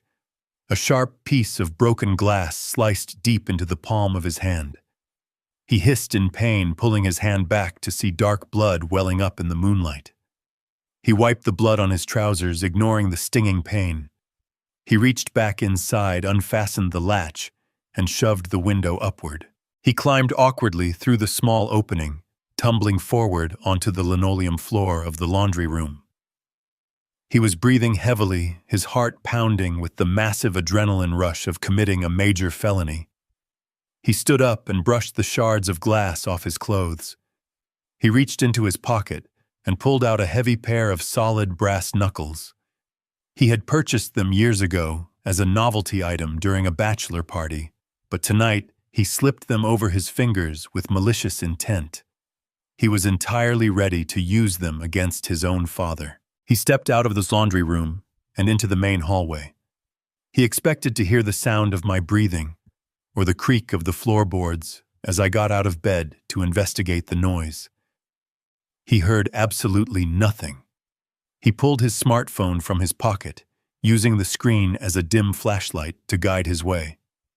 He walked down the hallway toward the master bedroom, gripping the brass knuckles tightly. He reached out and pushed the bedroom door open, ready to shout his demands. He swept the dim light across the room and stopped dead in his tracks. The bedroom was completely empty. There was no bed. There were no dressers. The heavy oak nightstands were gone. The closet doors were wide open, revealing entirely bare shelves. He spun around, entirely confused. He ran back out into the hallway and moved toward the home office. He kicked the door open. The heavy steel safe was gone. The grand mahogany desk was gone. The bookshelves were completely stripped. Panic began to rise in his chest, replacing the violent adrenaline. He ran into the living room, the largest space in the house. He shined his phone light across the floor. The sofa, the television, the coffee table, the rugs, everything had been completely removed. The house was an empty, echoing shell. When I finalized the sale of his house with the commercial developer, I also realized that my own physical safety was completely compromised. I knew exactly how my son reacted when he was denied what he wanted. I had immediately hired a premium moving company to pack up my entire life on Monday morning. By Monday evening, I had completely vacated the premises, relocating to a secure, temporary residence that Cameron knew absolutely nothing about. Cameron stood in the center of the empty living room, listening to his own rapid breathing echoing off the bare walls. He realized I was gone and his massive, violent plan had completely evaporated into thin air. Then the beam of his phone light caught something sitting in the very center of the room. It was a single metal folding chair. The exact same type of cheap folding chair I had been sitting in at his barbecue when he assaulted me.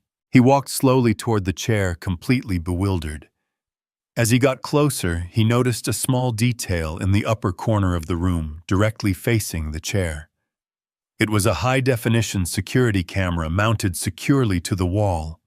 and right in the center of the black lens, a tiny red light was blinking steadily. Cameron stared at this blinking red light. The horrifying realization washed over him like a bucket of ice water. The house was not just empty, it was a trap. I had anticipated his exact level of desperation. I knew he would come looking for the money. I had instructed Fletcher to install the state-of-the-art night vision camera before I left. The camera was not recording to a local hard drive that Cameron could simply smash.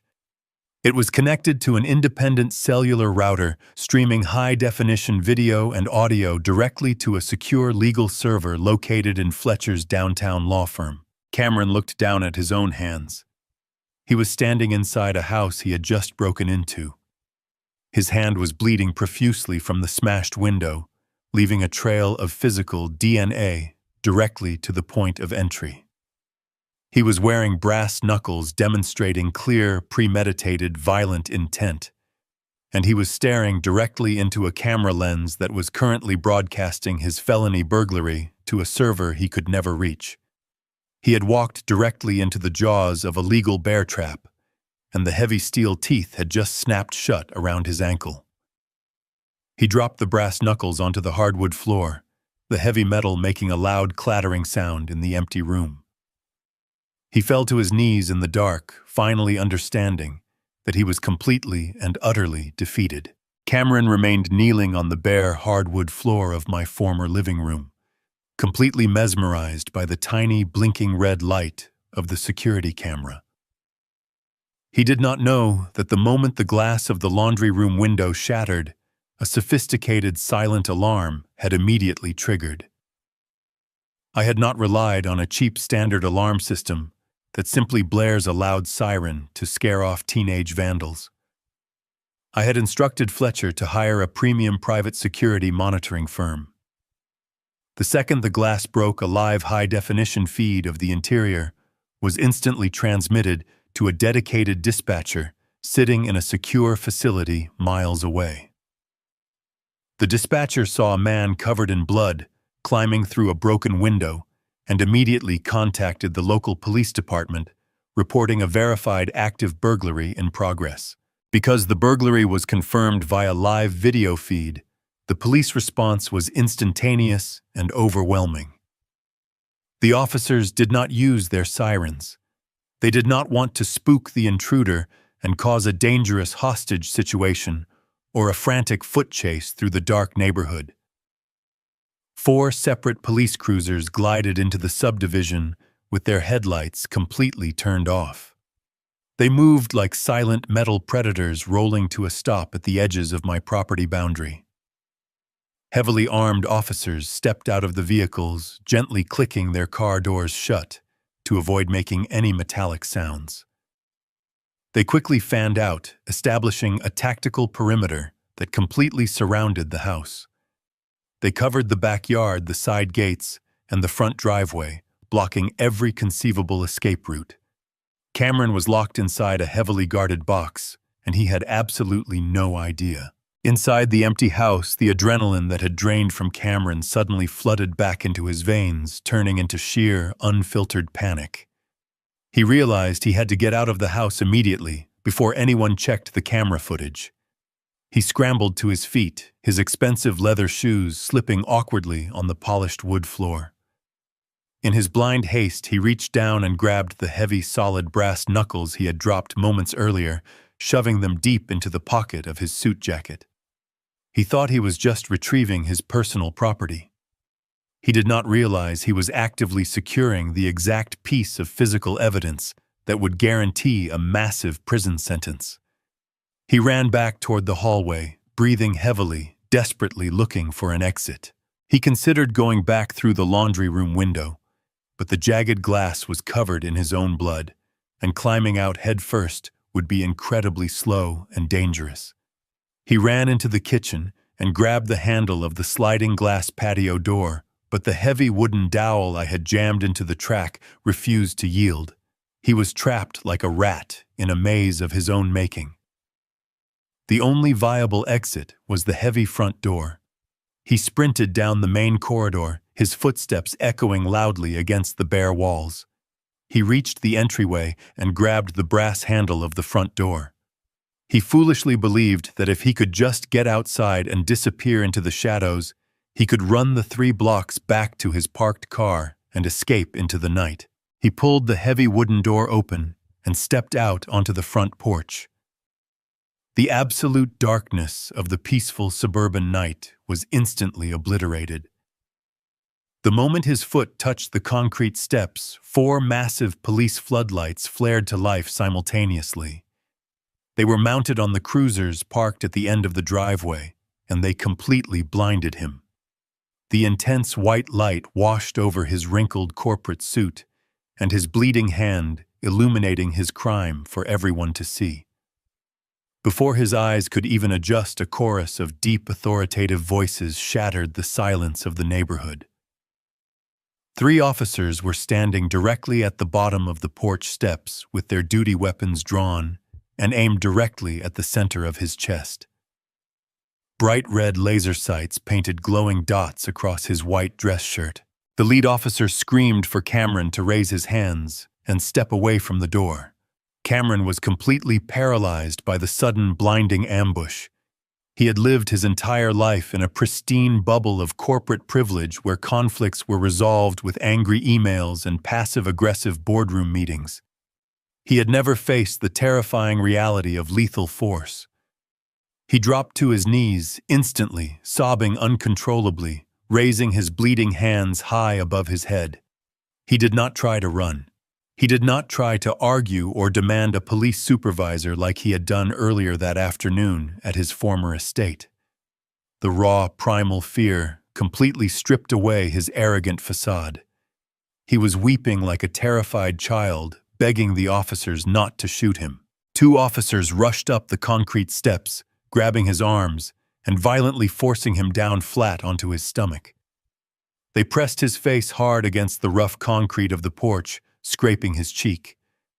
An officer planted a heavy knee between his shoulder blades, pinning him securely to the ground, while another officer forcefully wrenched his arms behind his back. The cold, heavy steel of the handcuffs clicked tightly around his wrists, locking his hands together. They hauled him roughly to his feet, completely ignoring his whimpers of pain. They marched him down the driveway and shoved him hard against the warm metal hood of a police cruiser. The senior officer began conducting a thorough physical search incident to a felony arrest. He patted down Cameron's legs and torso, checking for concealed weapons or stolen property. The officer slid his gloved hand into the right pocket of Cameron's suit jacket. His fingers closed around the heavy, cold chunk of metal. The officer pulled his hand out and held the solid brass knuckles up under the glaring beam of the floodlights. The entire atmosphere among the police officers instantly shifted from a standard property crime response to an extreme high threat level. The senior officer looked at Cameron with absolute disgust. He informed my son that breaking a window to enter an empty dwelling was a standard burglary charge. But bringing a deadly blunt force weapon into a home invasion completely altered the legal landscape. The officer explicitly told Cameron that the brass knuckles demonstrated clear, premeditated intent to cause severe bodily harm or death to the occupant of the house. The criminal charges were immediately upgraded on the spot. He was no longer just being arrested for breaking and entering or property damage. He was now facing violent felony charges, including armed burglary and possession of a deadly weapon during the commission of a felony. Cameron pressed his bruised face against the metal hood of the police car, weeping uncontrollably, as the officer read the catastrophic list of charges. The $80,000 unregulated debt, the ruined corporate career, and the lost suburban home were suddenly the least of his problems. He was going to a maximum security county jail immediately. Because he was charged with a violent armed felony, there would be absolutely no option for a quick bail release or a sympathetic judge. He had walked into the darkness hoping to violently steal his financial salvation, and he had walked directly into the absolute end of his life as a free man. I watched the entire event unfold the next morning on the secure video file Fletcher sent to my new laptop, and I did not feel a single ounce of pity. Wednesday morning brought a crisp breeze through the downtown financial district. I had just finished my final meeting with Fletcher, finalizing the irrevocable trust documents that would permanently secure my remaining assets. I walked out of his high-rise office building, feeling a profound sense of closure. Across the street sat a quiet, upscale European coffee shop. I decided to treat myself to a simple black coffee and a moment of reflection before returning to my new, secure residence. I took a seat at a small marble table near the front window, watching the city move past the glass. The anxiety that used to govern my daily routine was entirely gone. I was no longer waiting for the next financial disaster to hit my son. He was currently sitting in a concrete holding cell, waiting for a bail hearing that would never come. My moment of peace was violently interrupted exactly 12 minutes later. The heavy glass door of the coffee shop swung open with enough force to bang against the brass doorstop. The bell above the frame jingled frantically. I looked up from my cup. Standing in the entryway was Brittany. The transformation she had undergone in the past 48 hours was staggering. The woman who had glided across her custom patio in a designer sundress just 3 days ago was completely gone. Her expensive blonde hair was matted and tangled. She was wearing the same wrinkled clothes she had shoved into a garbage bag during the commercial eviction. Her face was pale, devoid of the premium cosmetics she usually layered on to face the world. She looked wildly around the room, her eyes darting from table to table until they finally locked onto me. She had obviously gone to Fletcher's office demanding to know my location, and one of his paralegals must have pointed her toward the cafe. She practically sprinted across the polished wooden floor. The quiet murmur of the wealthy patrons and the soft jazz playing over the speakers abruptly stopped. Dozens of people turned their heads to watch the frantic woman charging toward a quiet, elderly man. She did not pull up a chair. She did not attempt to have a civilized conversation. The moment she reached my table, her knees buckled. She collapsed directly onto the hard floor, throwing her hands onto the edge of my marble table and gasping for air. She began to sob hysterically. It was not a quiet, dignified cry. It was a loud, guttural wail that echoed off the high ceiling of the coffee shop. The barista behind the counter froze, holding a steaming pitcher of milk. The businessmen at the adjacent tables lowered their newspapers. Brittany did not care about the public spectacle. She was completely consumed by pure survival instinct. She looked up at me with tears streaming down her face, her mascara ruined and smeared across her cheeks. She begged me to save her life. She told me that Cameron had been arrested during the night and that he was facing years in a maximum security prison. She screamed that the private lenders, the men who held the unsecured $80,000 debt, knew exactly who she was. She told me they had already found the squalid motel room. She had barely managed to escape out the back door when they pounded on the frame early this morning. She was entirely alone, completely bankrupt, and being hunted by violent men who wanted their money immediately. She clamped her hands over mine, digging her fingernails into my skin, pleading for a wire transfer. She swore that if I just paid off the syndicate, she would disappear forever and never ask me for another dime. When the begging failed to elicit an immediate emotional response from me, she pivoted her strategy. She attempted to play the ultimate victim card. She looked around at the horrified patrons, trying to garner their sympathy before looking back into my eyes. She lowered her voice to a desperate whisper, claiming that she was never the enemy. She threw her own husband entirely under the bus without a second thought.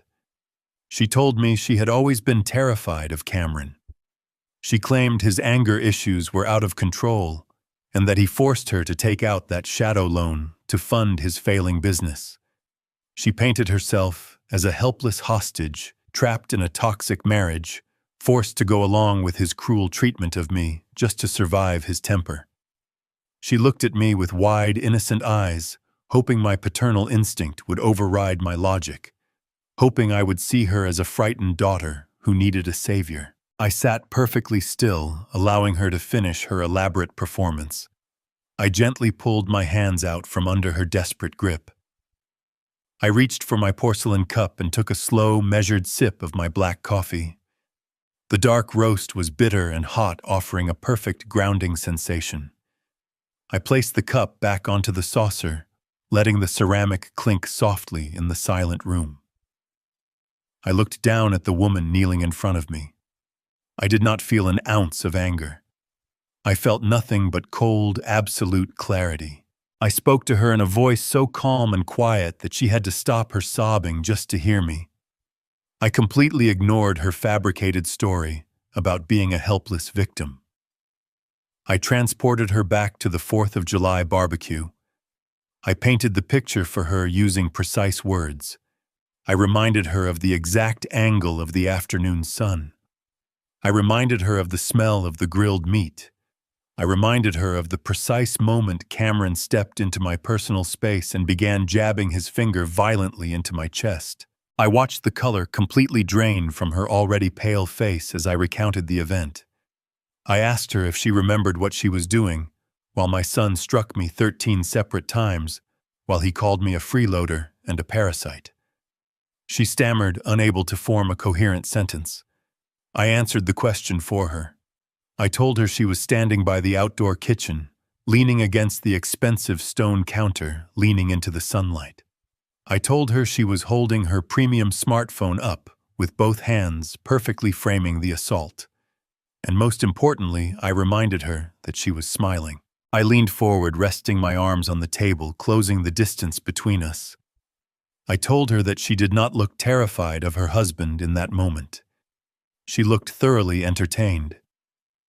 I informed her that deleting the video from her phone yesterday morning was a completely useless gesture. I explained that my attorney, Fletcher, is a very thorough man. The moment the police arrested Cameron for the armed burglary last night, Fletcher contacted the district attorney and filed a massive elder abuse enhancement charge against my son.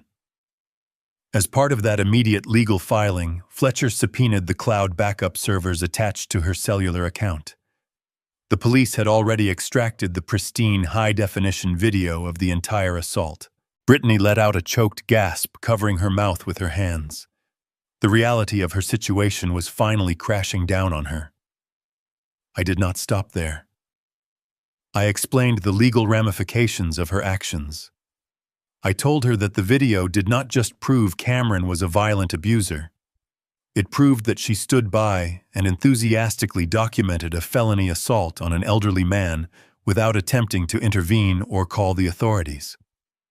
I told her that the district attorney was currently preparing to serve her with accessory charges and criminal conspiracy for her role in the financial extortion attempt. She was not going to get a single dollar from me to pay off her loan sharks. She was going to face the brutal consequences of her $80,000 fraud completely alone. And when she finally stopped running from the men she owed money to, the local police would be waiting to put handcuffs on her for elder abuse. I looked down at her one last time. I told her that the absolute worst thing a person can do is mistake patience for weakness. I reached into my pocket and pulled out a crisp $20 bill. I placed it on the table to cover the cost of my coffee. I stood up from my chair, buttoning my suit jacket smoothly. Brittany remained completely collapsed on the coffee shop floor, her arms wrapped around her stomach, rocking back and forth in a state of total psychological shock. The patrons watched in stunned silence as I stepped around her. I did not look back. I walked out the front door, stepping into the bright morning sunlight, leaving her to drown in the shallow grave she had spent the last 5 years digging for me. The wheels of the criminal justice system turn incredibly slowly, but they grind with absolute precision. 6 agonizing months passed between the humid night my son was arrested on my front porch and the cold winter morning he finally faced his judgment. I walked into the county courthouse wearing a tailored charcoal suit, feeling entirely detached from the man sitting at the defense table. Cameron was no longer the golden boy of the corporate world. The expensive tailored suits he used to define his entire identity were gone. He was wearing an oversized, bright orange state-issued jumpsuit. His wrists and ankles were secured with heavy steel chains that clinked loudly against the wooden table every time he shifted his weight. His skin was paper white, entirely devoid of the confident tan he used to acquire on the luxury vacations I secretly funded. He looked small. He looked terrified. He looked exactly like a man who finally understood that his actions had irreversible consequences. The bailiff called my name echoing across the high vaulted ceiling of the courtroom. I stood up from the gallery and walked slowly toward the witness stand. I did not look at Cameron as I passed his table. I placed my hand on the leather-bound book and swore to tell the absolute truth. I took my seat and adjusted the microphone. The prosecuting attorney, a sharp woman with no tolerance for domestic abusers, stood before me. She asked me to recount the events of the 4th of July barbecue. I did not cry. I did not let my voice tremble or show a single ounce of sorrow. I spoke with the clinical precision of a surgeon describing a fatal tumor.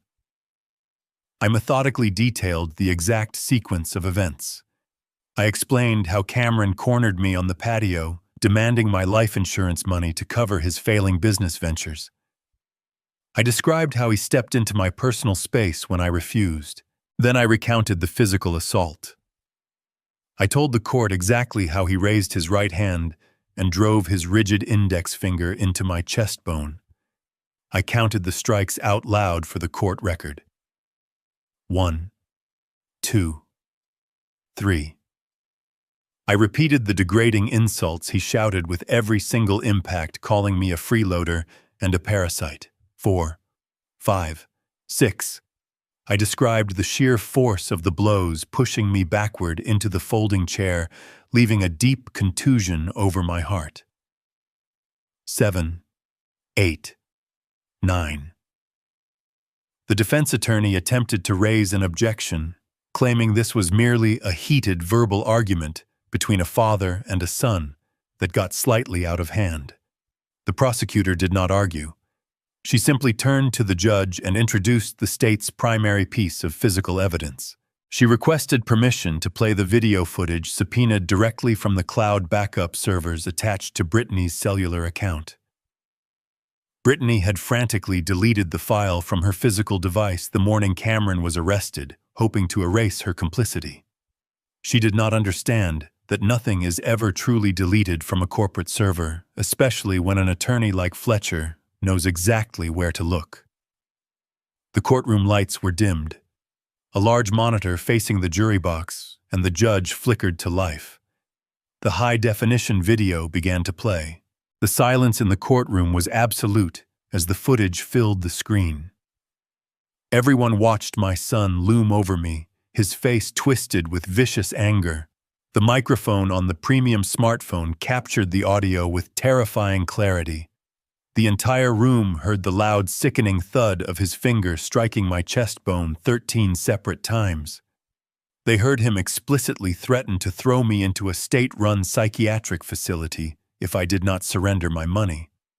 But the most damning part of the video was not Cameron's violence. It was the audio track beneath it. The clear, unmistakable sound of Brittany laughing. The video panned slightly, showing her reflection in the sliding glass door, holding the phone and smiling while her husband assaulted an elderly man.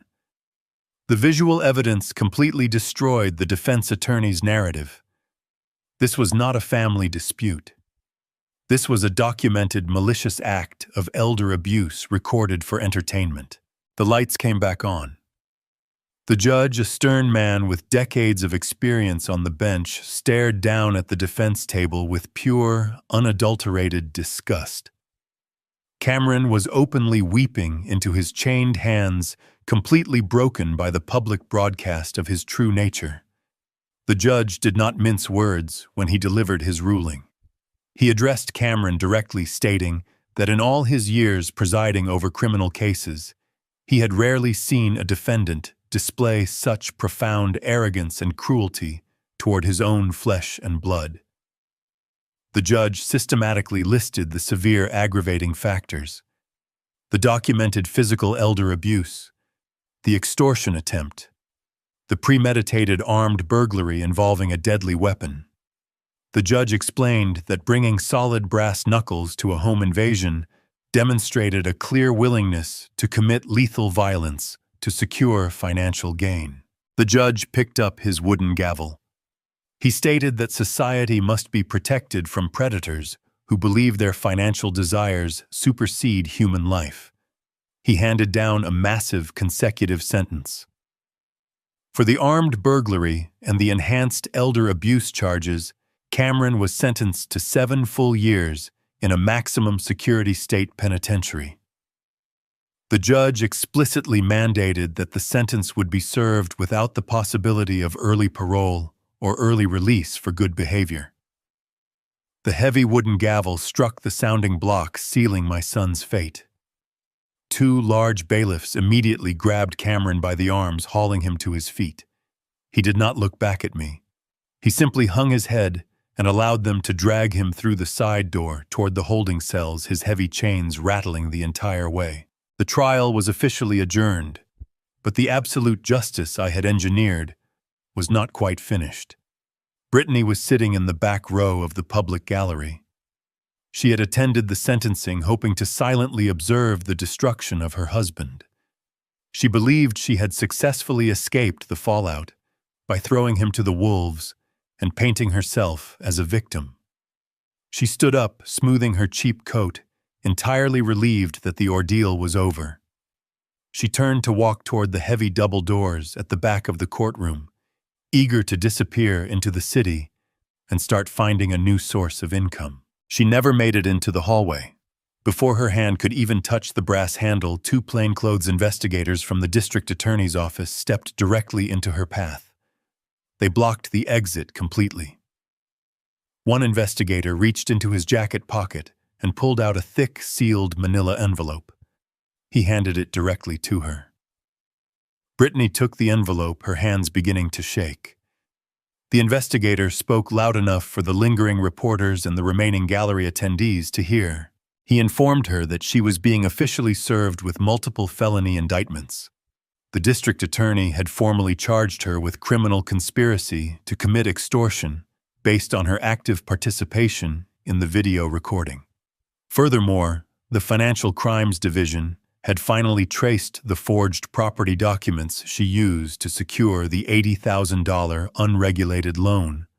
She was being charged with massive wire fraud and grand larceny. The investigator informed her that a warrant for her arrest had been signed by a judge just 10 minutes ago. She was instructed to place her hands behind her back. Brittany dropped the manila envelope onto the polished floor. She let out a piercing scream, completely losing whatever composure she had left. She begged the investigators, claiming she had no money for a lawyer and that she would be killed by the private lenders if she was sent to jail. The investigators ignored her entirely. They snapped a pair of cold steel handcuffs around her wrists, securing them tightly. They marched her right back down the center aisle of the courtroom, Sir Frog, marching her past the empty defense table where her husband had just been condemned. I remained seated in the witness stand, watching her get dragged through the very same side door Cameron had disappeared behind. The snare I had set the day they locked me out of my own money had completely closed around both of them. They had walked into the courtroom believing they could outsmart the consequences of their arrogance. They both walked out in steel chains, completely ruined by the truth. 365 days have passed, since the heavy wooden gavel fell inside that county courtroom. 1 full year since the heavy steel chains locked around the wrists surprise of the people who believed they could abuse me without consequence. I do not live in the suburbs anymore. I left the manicured lawns, the neighborhood associations, and the toxic proximity to my former life far behind. I am standing on the expansive wraparound wooden deck of a newly purchased custom-built cabin. It sits high up in the mountains, completely secluded from the noise of the city. The air up here is incredibly thin and sharp, smelling of old pine needles and fresh cedar. Directly below my property lies a pristine alpine lake, its surface as smooth and reflective as a massive pane of dark blue glass. I am 64 years old today, and I have never felt healthier or more alive. The chronic tension that used to live in my shoulders, the constant underlying anxiety of managing my son's chaotic financial disasters, is entirely gone. The bruise on my chest faded a long time ago, but the lesson it taught me remains perfectly intact. I spend my mornings fishing on the quiet lake, and my evenings reading thick historical biographies by the massive stone fireplace in my living room. I do not have a television. I do not have a social media account. I have intentionally engineered a life of absolute profound silence. The sound of tires crunching slowly over the long gravel driveway breaks the afternoon quiet. I lean against the heavy wooden railing of the deck and watch a sleek black luxury sedan pull to a stop near my truck. The driver's side door opens and Fletcher steps out. He looks entirely out of place, surrounded by towering pine trees, wearing his immaculate tailored city suit and holding his signature leather briefcase. But to me, he is a welcome sight. He is the architect who helped me design the perfect fortress. I walk down the wooden steps to greet him.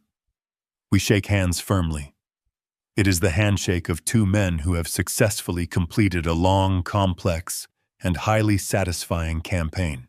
I lead Fletcher up the stairs and invite him to sit at the heavy oak table positioned on the corner of the deck, overlooking the water. The late afternoon sun casts long golden shadows across the wood. Fletcher does not waste time with unnecessary small talk.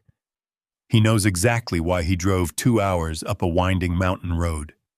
He places his briefcase flat on the table and snaps the brass locks open. He pulls out a thick stack of legal documents printed on heavy premium paper.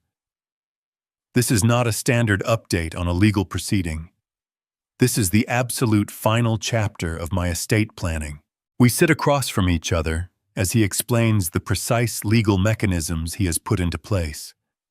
When the commercial developer purchased the suburban house last year, the massive 7-figure cash payout went directly into my primary holding account. For 12 months, that money has been sitting securely, generating substantial interest. But as long as it remained in my personal name, there was always a microscopic theoretical risk that a predatory lawyer might try to claim it years down the line. Fletcher has brought the documents to completely eliminate that risk forever. He slides the paperwork across the oak table. He explains that we are establishing a fortified, irrevocable trust. The word irrevocable is the most beautiful term in the entire legal dictionary. It means that once the ink dries on these pages, the transfer cannot be undone, modified, or challenged by anyone under any circumstances. I am taking the entire multi-million-dollar sum generated from the sale of my son's fake kingdom and locking it away permanently. But I am not keeping it for myself. I have more than enough money to live out my remaining decades in total comfort. I look at the designated beneficiary listed on the front page of the trust. It is the Regional Children's Hospital located downtown. It is a facility dedicated to treating pediatric oncology patients, families who are facing unimaginably cruel circumstances through absolutely no fault of their own. I am transferring the entirety of the house proceeds directly into their endowment fund.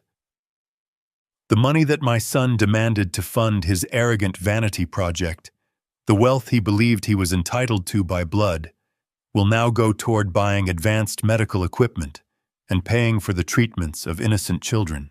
Fletcher points to a specific clause buried deep within the legal text. He reads it aloud to me just to ensure I fully appreciate the ironclad nature of his work. The clause explicitly disinherits Cameron and Brittany by name.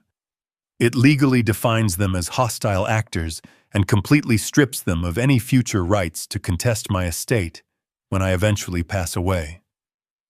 Fletcher tells me that even if Cameron serves his entire 7-year prison sentence and somehow manages to find a sleazy attorney willing to file a frivolous lawsuit, he will hit a solid brick wall. The money is legally completely out of his reach for the rest of eternity. I pick up the heavy gold pen resting on top of the documents. I look out over the pristine lake, watching a pair of eagles circling high above the water. I do not feel a single pang of regret. I do not mourn the loss of my legacy, because my true legacy is sitting right here on this table. I am not leaving behind a spoiled, violent heir. I am leaving behind a massive shield of protection for people who actually need it. I press the tip of the pen to the paper. I sign my name on the primary transfer line. I turn the page and sign the secondary authorizations. I initial the specific disinheritance clauses. With every stroke of the pen, I feel the remaining microscopic tethers to my past snapping completely. I push the finalized documents back across the table to Fletcher. He carefully inspects the signatures, applies his official notary stamp, and places the papers back into his leather briefcase. The legal execution is officially complete. There are no more accounts to close. There are no more assets to liquidate. There are no more hearings to attend. The board has been entirely cleared. Fletcher stands up and buttons his suit jacket. He declines my offer to stay for dinner, stating he needs to drive back down the mountain before it gets entirely dark. He shakes my hand one final time, looking me in the eyes, and telling me it has been an absolute privilege to represent me. I watch him walk down the stairs, get into his black sedan, and drive slowly away. The sound of the tires fades into the distance until the absolute silence of the mountain returns, wrapping around my cabin like a heavy protective blanket. I am completely alone. I have no son. The man who shares my DNA is a convicted violent felon wearing an orange jumpsuit, sleeping on a thin mattress in a concrete cell. I have no daughter-in-law. The woman who laughed at my pain is currently sitting in a federal facility facing massive conspiracy and fraud charges. They do not exist in my reality anymore. They are nothing more than cautionary tales, ghosts of a terrible past that I successfully defeated. I walk inside the warm cabin and step into the rustic kitchen. I open the heavy wooden cabinet above the counter and take down a bottle of 20-year-old premium bourbon. I reach for a heavy crystal glass, the only ornate item I brought with me from my old life. I pour a generous measure of the dark amber liquid. The rich smell of toasted oak and vanilla fills the air. I do not pour this drink to drown any lingering sorrows. I do not have any sorrows left to drown. I walk back out onto the wooden deck, carrying the heavy glass. The sun is just beginning to dip below the jagged peaks of the distant mountains, painting the sky in brilliant shades of dark purple and fiery orange. The cold mountain breeze washes over my face. I look out at the vast, beautiful emptiness of my new world. I raise the crystal glass, holding it up toward the fading sunlight. I take a slow, deep breath of the incredibly clean air. I take a sip of the warm bourbon, feeling the pleasant burn slide down my chest. I stand there in the perfect, absolute silence, raising my glass to toast my flawlessly executed, untouchable freedom. If there is one absolute truth I have learned from this entire ordeal, it is that sharing blood does not entitle anyone to your dignity. For years, I confused parental love with endless sacrifice, believing that if I just gave enough, my son would eventually respect me. But parasites do not respect their hosts. They only drain them until there is nothing left. True peace does not come from silently absorbing abuse to keep a toxic family together. It comes from having the incredible courage to draw a hard line and fiercely protect your own worth. You cannot heal in the exact same environment that broke you. If you believe in standing up for your dignity and cutting toxic people out of your life, please hit the like button, subscribe to the channel, and let me know your thoughts in the comments below.